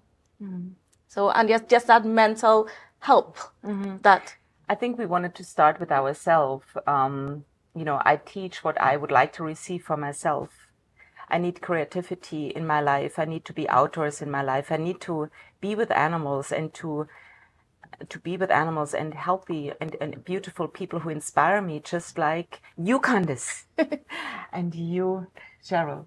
Thank you for being in my life. And now we are creating on a wider, I always say healing with horse in the park is like a little world where you can tap into and you feel the peace. And our vision statement is really a harmonious wave of healing for all. So we all need that mental break. We all need to exhale. We need to learn to live in the moment, which you learn when you do creative gardening, which you learn when you paint, which you learn when you are brushing a horse, because you just need to be in the moment. You cannot think about your worries. You have at work. So we also offer that program free of charge to all frontline workers because they're giving so much back to community. Certainly. Right. And then, just art itself, Ms. Cheryl. Tell me this, because and again, you spoke a little about it in terms of some of the different types of art and the calligraphy and things like that. What have you seen in your students over the years and how that has helped them develop? Well, I taught art at Presentation College in San Fernando. And my best years were Forms 1 and 2, where I introduced calligraphy to them. But many of these students were not able to afford a simple thing like a calligraphy pen set. So passing by my neighbor one day, I saw a Chinese bamboo pens. So I said, you know what, maybe we can do non-traditional nibs. And out of that, there's a gentleman here in Tobago, Wendell Moore of Best Craft. Wendell has actually fashioned nibs for me from broomsticks and dowel rods, and these will be available. It's a sense of community. I offer my services to healing with horses I love what I do. I'm passionate about it. I'm very excited about it. And the whole expression of art within the realm of the, the environment at Healing with Horses, it just lends itself to creativity and that free spirit. So I would stress once again that all are welcome, and don't feel that it's because it's art, oh, I can't do it. You can. My approach is very simple, and the techniques are, they're adaptable to all.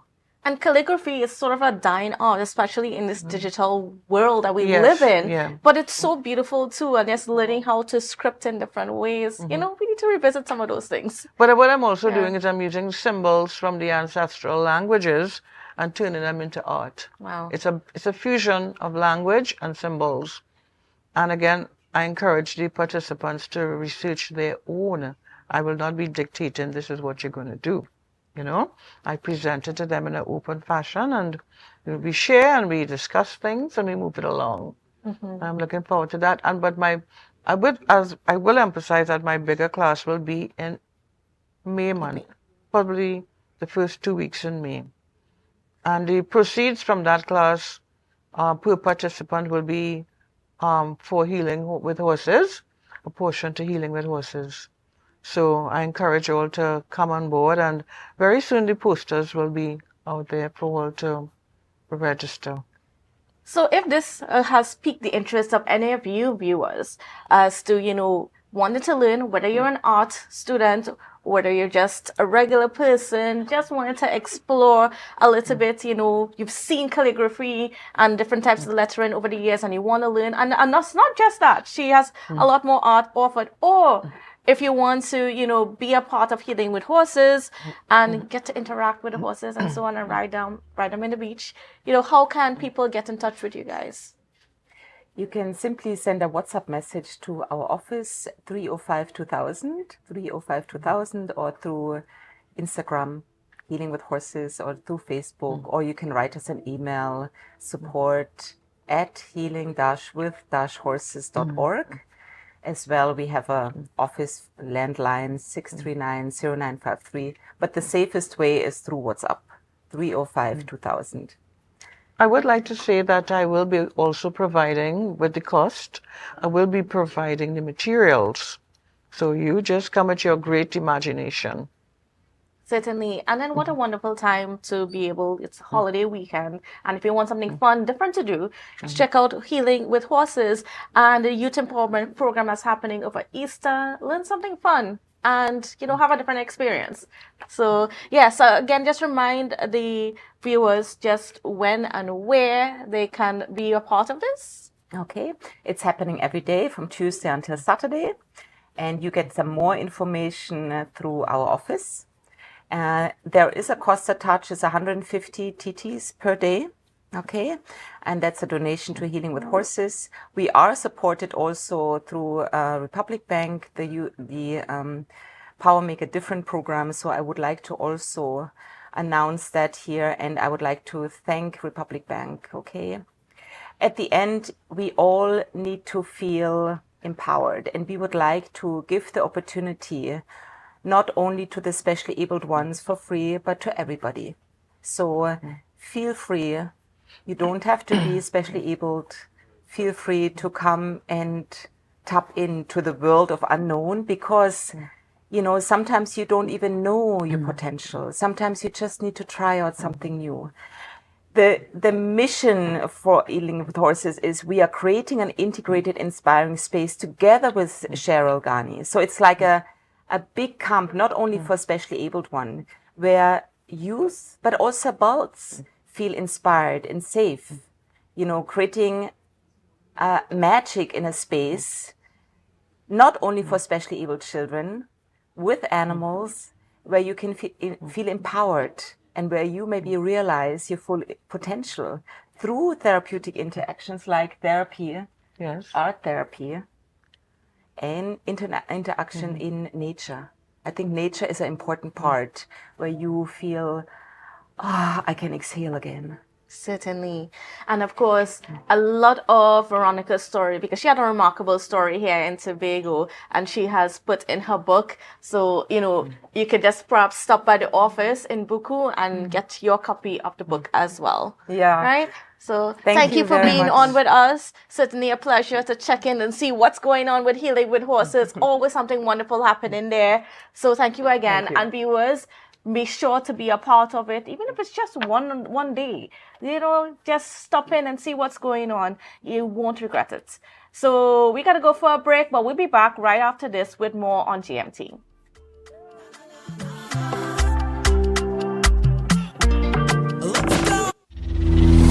Rise and shine at Lemonade, the breakfast party.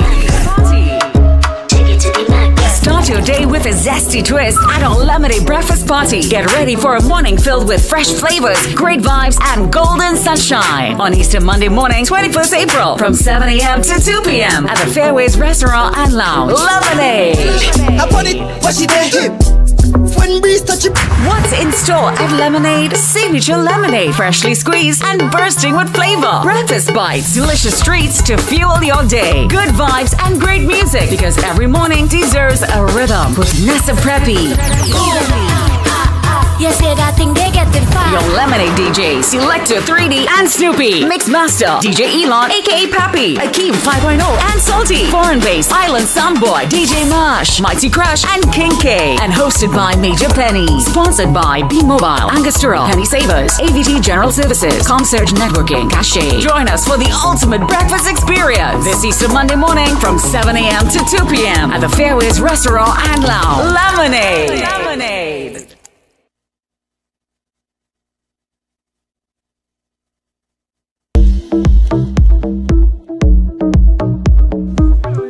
Hey guys, my name is Akin Labihola and I'm the chairman of the Tobago Fashion First Committee. And I'm here to tell you that Tobago Fashion First is on tomorrow, April 16th, right here at Buku Homes. And Buku Homes is that compound behind Sahara Lounge and Rouge Bar and the new food court. Just come through the new entrance and make your way down to the back. The event is on April 16th, 2025 from 7 p.m. to 10 p.m. There will be a designer's market, so walk with your money to buy things. Unfortunately, we are oversubscribed, so we are not selling any more tickets, neither are we taking payments at the door. For those of you with tickets, just know that the event is still happening.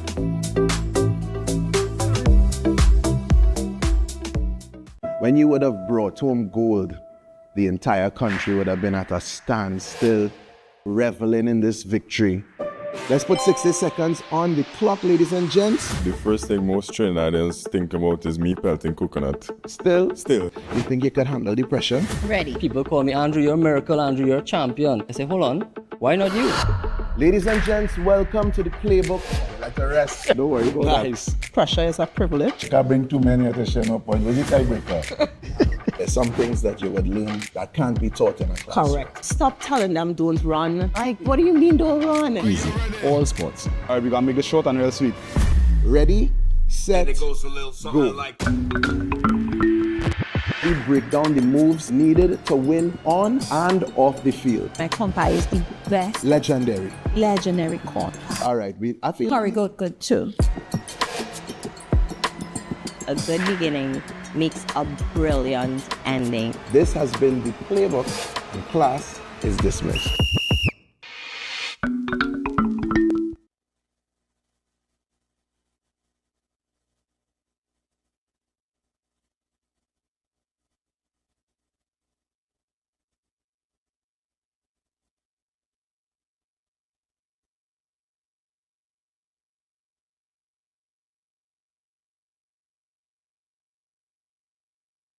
Are you in a dispute with a registered investment service provider of the TTSEC?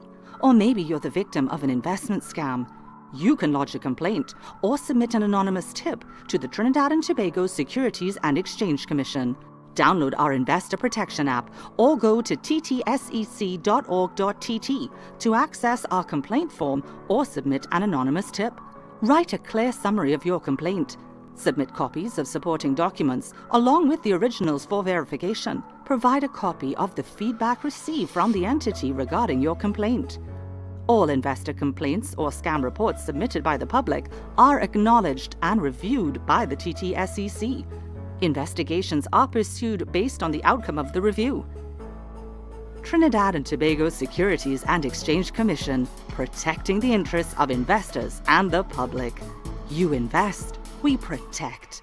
Everyone benefits.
Welcome back to Good Morning Tobago on Tobago Updates. Viewers, now we are switching our conversation and turning our attention to what's going on with the construction of the new airport terminal. So we had a practical opening just about a month ago, but there is some concerns about that airport and where it is located in terms of its proximity to the road, that's the Storby Local Road, as well as the Bonaccord community literally right across the road. And to speak to us on that is former Assemblyman Mr. Max James. Good morning and welcome to you. How are you doing this morning? I'm doing my best. Thank you very much for the question. Right, so you have some concerns about the closeness of the airport to the road. Well, yes, and you might ask yourself, why me? And why am I raising those questions? Well, firstly, I am a researcher by trade. Academically speaking, that's what I do. I research anything. And we have modern tools at our disposal where we can find information. And so we will determine this morning whether the information is credible, right, and the sources that the information come from. So to put this whole discussion in proper context. Certainly. Now, there is, as far as I know, at least as far as I know from the authorities, they say that there is no concern. And by this, I mean the chairman of NIDCO, who's a project manager for the airport construction. And we actually have a clip now because a question was posed to Mr. Herbert George a month ago at the opening of the new airport terminal. Yes. So I think we have that clip queued up, so we could take that in and then we have a discussion after that.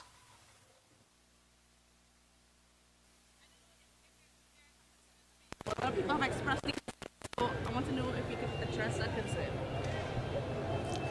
Well, I don't know why you. We do not have that. We do not share that concern. Okay. We just don't share it. You talk about they can say from one side and pelt a stone. Okay. So what? All right. What would you like to see us do? Put a barrier there? We want to know stone? If there would be any need to remove those people further than there, or if no, there is no need to remove them. There is no need to remove them. They, and I don't think it. I wouldn't be that concerned about their pelting a stone. The law will have to deal with that. But the airport has its setbacks, and the setbacks are within the requirements of the zoning and planning people, like town and country planning. Right, So they're saying next time pelting a stone, it's a, I wouldn't say far-fetched, but it's not a serious risk that we bother about, that we worry about. Okay? Thank you so much. So I've answered your one question. All right, so there you have it. Just a question was posed, in the heat of everything at the opening, about, are there any concerns? And of course, we say this because if you drive down there, it's hard to not notice how close the airport is to the road. So, what are your views on that, on hearing that? So you heard him, and he's as ridiculous as they come. That guy is and he should be charged for misbehavior in public office, because it's a complete falsehood what he has concluded. But don't say it because I said it. Let's look at what the literature says. And it's important to note. We'll match his words against what the literature says. And it's important to note that he said, according to the town and country regulations, there is no issue. So anyone can do what I'm about to say. And the research is there, the material is there online. And as you know, ChatGPT will give you almost anything. It pulls from all the information that is there in the entire world. So let us compare what he has said, and he says there's no worry. So I asked the query, what is the standard limit or aviation rules set back for a terminal building from residential buildings? That's the first question. And the information is that there isn't any single global limit. So I wanted to dig deeper. Or fixed setback distance between airport terminal buildings and residential buildings. So these are international standards. And I'm wondering whether there can be some legal issue or certification issue for that airport in Tobago down the road, or even legal challenges. So the International Civil Aviation Organization, their guidance, it says, while there is no specific or fixed setback distance, it provides guidance on land use planning around airports to minimize noise and safety risks. The key concerns are noise exposure, public safety zones, and it speaks about zoning and land use compatibility. But let's go down further. The FAA, that's the United States Federal Aviation Agency, it says residential buildings should not be located in areas exposed to noise levels above 65 dB DNL. And if the FAA is saying that, then we have a problem. So what does that mean in layman's terms? Okay, so the noise level, right? But I want to read it. I don't want to actually say it. I want to actually read the literature. And it's very straightforward. Anybody, I mean, a Standard 5 school student will understand this. But it says here, no exact distance is specified, but some buffer zones can range between 300 to 1,000 feet, depending on the configuration. So we're already now starting to see some kind of distance that should be that should separate between residential structures and the terminal building. But I wasn't satisfied, so I went on further. In India, the Airports Authority of India enforce color-coded zoning maps. And it says no construction, especially residential, is allowed within certain height and distance from airport boundaries. Typically 150 meters to several kilometers, depending on runway orientation and height restrictions. But I still wasn't satisfied because I like to do the research. It's very interesting. It says noise exposure limits, obstacle limitation zones, runway protection, and safety areas. Typically, buffer zones can range between hundreds of meters to several kilometers. And my advice was, you must consult your local civiation authorities or zoning planning for exact figures. Let me just stop there for a while. So the question here is, what input the town country planning really have in respect of a report or a recommendation to place the airport near a residential area? They concentrated mainly on the lift-off, but there are other issues that are attendant to the residential areas that are north of the terminal building. So don't say I said it. I want us to go to the literature. It says, so I asked a question. No, so they asked me, if you have a specific country or airport in mind I can help you find the exact regulations for that region. So I said, yes, Trinidad and Tobago. I got the same answer. There's no fixed universal setback. But the legislature went on to say, so let's go down. So the summary is, no fixed universal setback. Setback distances between airport terminals and residential buildings are determined based on safety assessments and planning guidelines. So the question now, what did the Civil Aviation Authority of Trinidad and Tobago say about it? What was their record? We want to say there's a public concern because a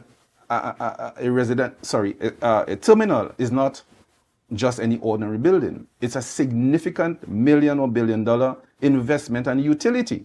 And we have to be careful how public funds are expended or spent. But the question is that the PNM, Dr. Rowley, that's his legacy. And they're going around championing that as a significant accomplishment, especially now in the silly season and this election time. So let's go down.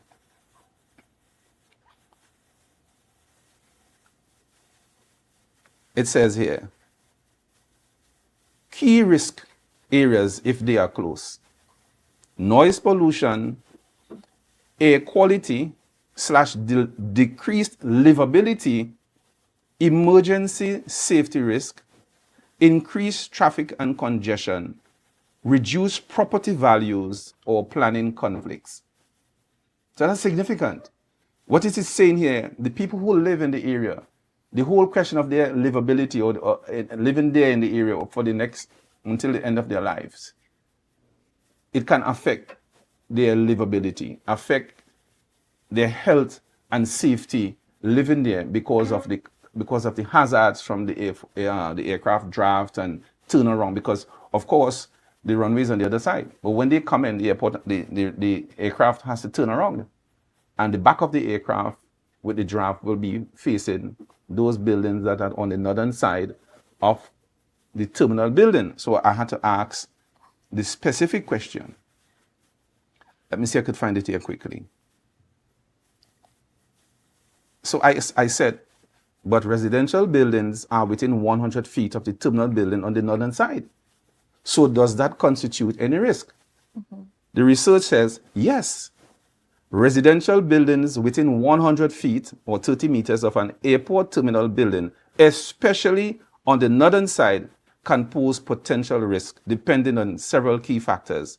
While proximity doesn't automatically violate international regulation, it raises serious safety, noise, and urban planning concerns that warrant a closer look. What was the closer look? A, blast and jet efflux zones. Aircraft parked or taxiing near terminals produce jet blasts and propeller wash, which can be hazardous within short distances. Those buildings on the northern side are less than 30 feet. The airport perimeter fence on the northern side is right on the road, about 5 feet from the road. A truck can crash into it, people can access it unauthorizedly, and he's talking about the police. We ain't talking about the police, we're talking about what can happen before the police come. If someone really wants to sabotage the airport or the terminal building, it's easy peasy. Easy peasy, that's what they say. It's very easy. And it continues, debris or dust from aircraft operations.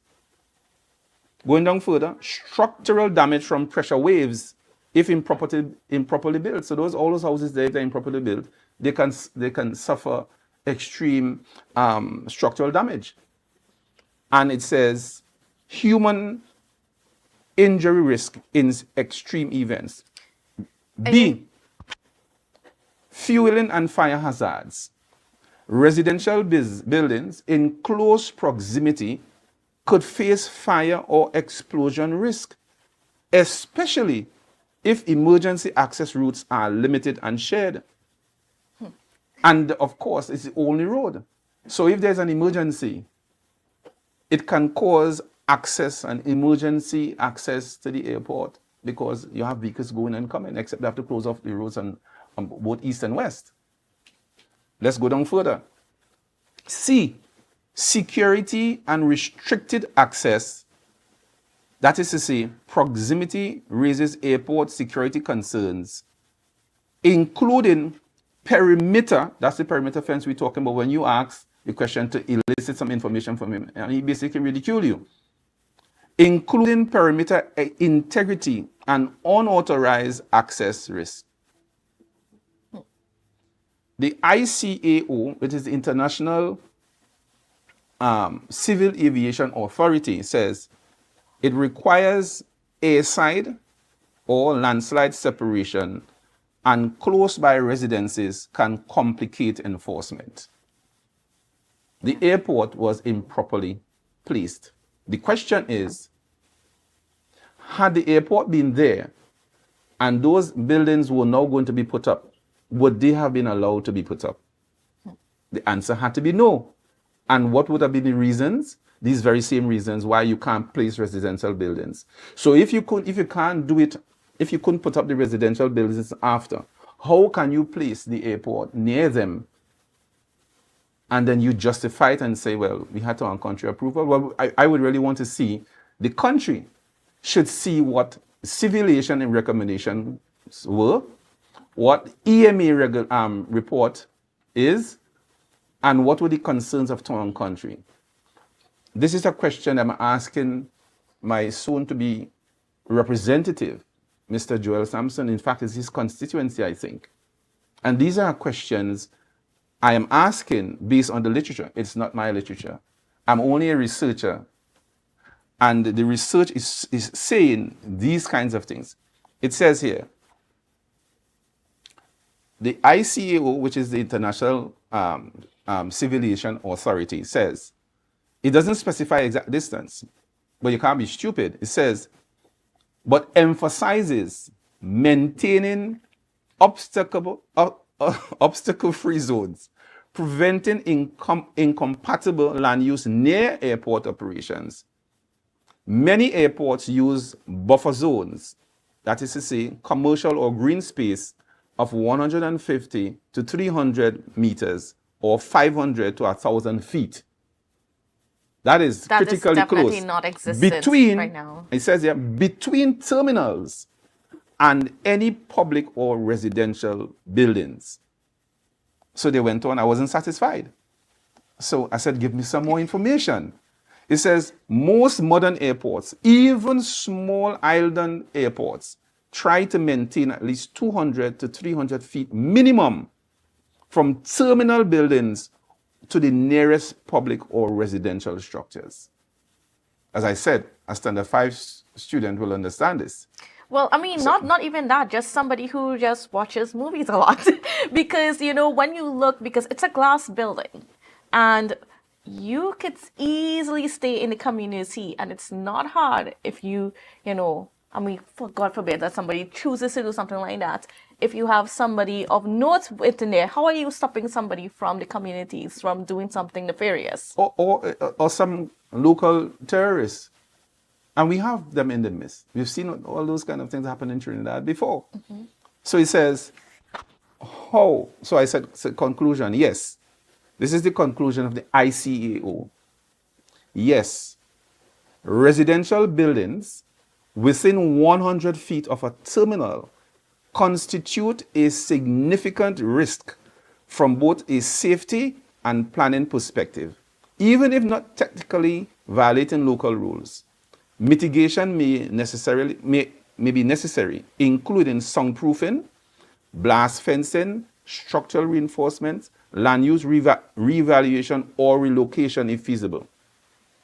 And but we see that even if these things are there, the livability issue, the noise, because airports, especially for tourism and or transportation between Trinidad, will takes off, and we see that happening more frequently. So it's day and night.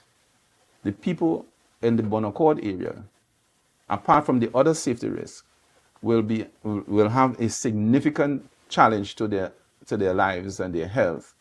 And I'm suggesting that it is not something for the PNM to boast about, because you have deliberately placed an important utility in the midst of a residential area. Now those areas there are $2 million Businesses, $3 million businesses, people who have spent their last set of earnings trying their best to live, and they might have to leave. Well, not only that, when you look back at when this whole thing was conceptualized back in 2018 during the first round of consultations, what a lot of people are not aware of is that the original plan was to take about just over 80 acres of land, and then it was later reduced to about 52 thereabouts acres of land. But that was just supposed to be the first phase. What was originally proposed is that there is supposed to be a second phase where there's going to be another land acquisition process for the construction of a suitable road and so on. However, we have not been able to find any further information.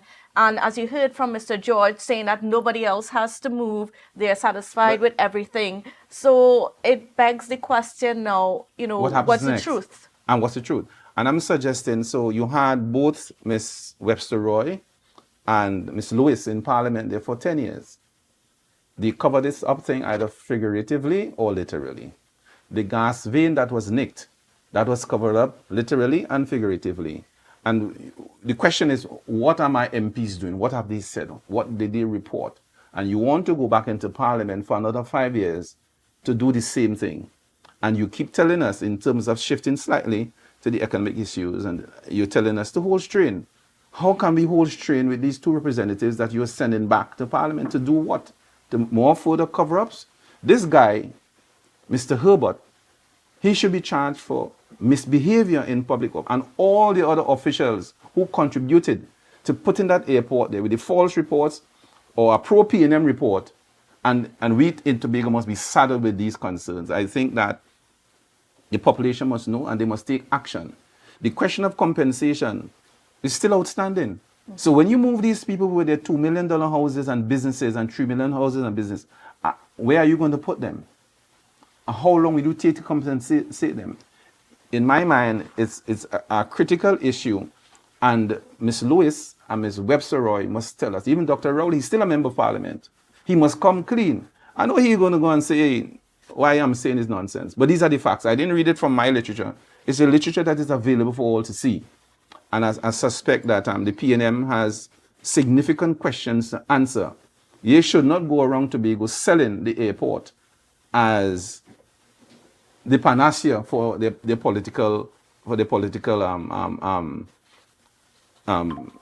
achievements. So you're bringing that to the population and say, listen, vote for us, and we continue.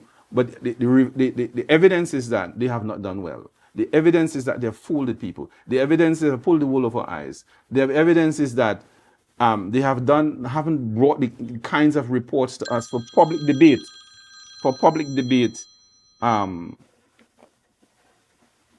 To the people, so that informed choices could have been made to the population here in Tobago. And I suspect that the PNM cannot be in a good place with this kind of revelation here this morning that I have made. Some people need to answer, real questions need to be asked, and the truth must come out. Now, I'm posing this question to you in the sense that will you be attempting to get information where this is concerned, whether it is to get the town country approvals, whether it is to get answers from the Civil Aviation Authority and that sort of thing, as to what now is the next step? Are you going to be filing Freedom of Information requests? Well, I am merely putting that out there. I have representatives. I have the Chief Secretary. I think he has been prosecuting the issues quite well. There is Ms. Webster Roy. They must tell us, or they should be asked the question, what role did they play? And if they didn't play any at all, then sorry, why didn't you tell us? And you're asking for us to put you back in Parliament to wreak more havoc on the people of Tobago and or building codes and or building aspirations and all of that. The stage in the sea, they went to town on it. And say, listen, Mr. James didn't have the permission. But did you have the permission down there? And if you had that permission, it was a cooked up kind of a permission, because it is in complete violation of the ICAO, that is the International Civil Aviation Organization, says that, look, you should not have done this, or you should not do that. So don't sell it as what you're going to use to gain some kind of victory or some kind of thing at the during the elections. So I'm suggesting that Mr. Nutsi and Mr. David Thomas, he is also a safety person, and I suspect that is why he's sent up for that area. So I'm suggesting that they should ask those questions. The issue should be properly prosecuted. It's a significant election issue to be properly discussed, and I'm asking the two nominees, the two representatives, to be ask these questions now. I want to hear them talk about it. I want to hear what their ideas are on this particular issue because of significant and important proportions that I think the where you have had significant public funds being expended, and it's now going to cause significant social dislocation from a health perspective, from a security perspective, both for the residents and for access to the to the terminal building. And I'm asking the Chief Secretary this morning that you should look. This is a matter you should look into. I'm happy that he did not speak at that because he would have been speaking to something that he had not researched and something he might have been adulating. And I'm happy that having gone into this kind of research, and there are more issues down there really, but the question of him asking those questions, getting truthful answers and bringing those answers before the elections is critical. We cannot have representatives going back into Parliament when you have participated or colluded one way or the other. Whether you did not do it, it's still collusion. Whether you did it, it's still collusion because this cannot allow to go with unanswered. Now, I want to ask you this. In the government, they stated, the Minister of Finance and so on stated that they are pushing to have the airport operational by July.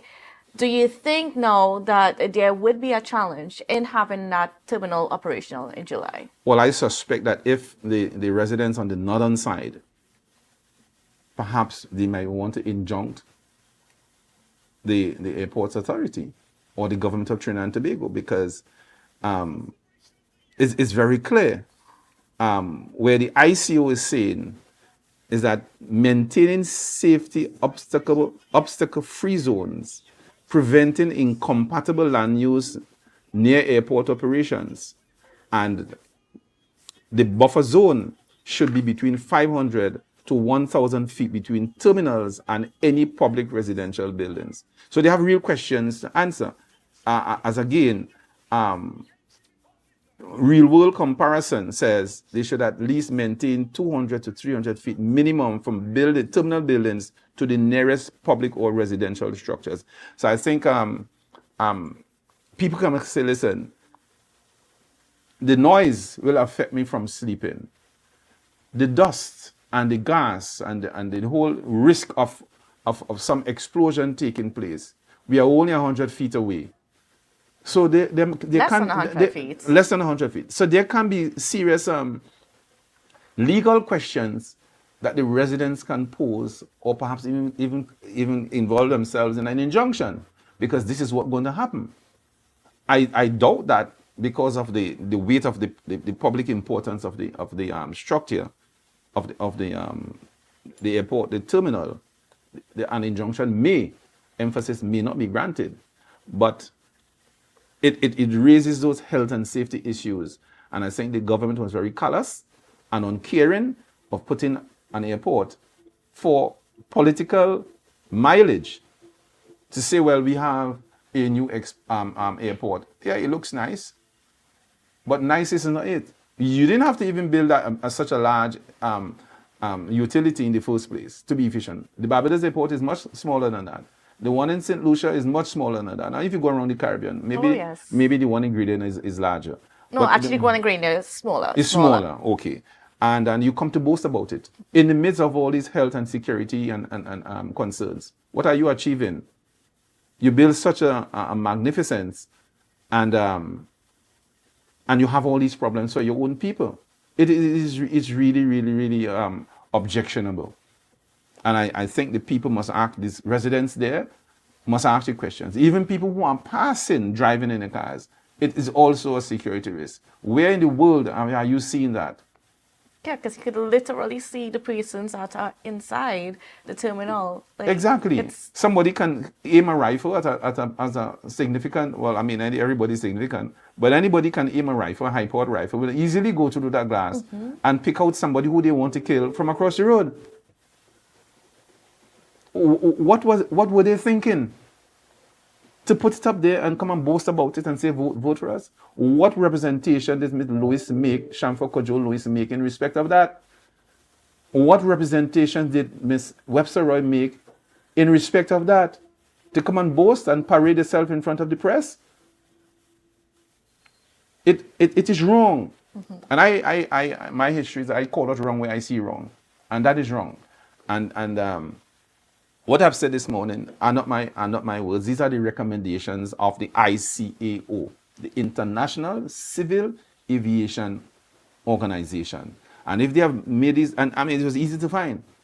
You didn't have to do much to find this information, you know. But they foisted that upon the people. All right. Well, that's unfortunately where we're going to have to leave things right now. But certainly some salient points that were brought up in regards to the construction of the new airport terminal. And while we are excited in Tobago to have a new state-of-the-art facility, there are so many other concerns that has a lot of questions. And I suggest that they should be punished for doing this injustice to the residents of Tobago, those who live close by and people who pass by, and they should not be they should not be congratulated for this kind of evil, injustice to the people of Tobago. They need to be moved from office. All right, great. Thank you so much, Mr. James, for being on with us and sharing those perspectives on something that's really important and something that might affect our immediate future.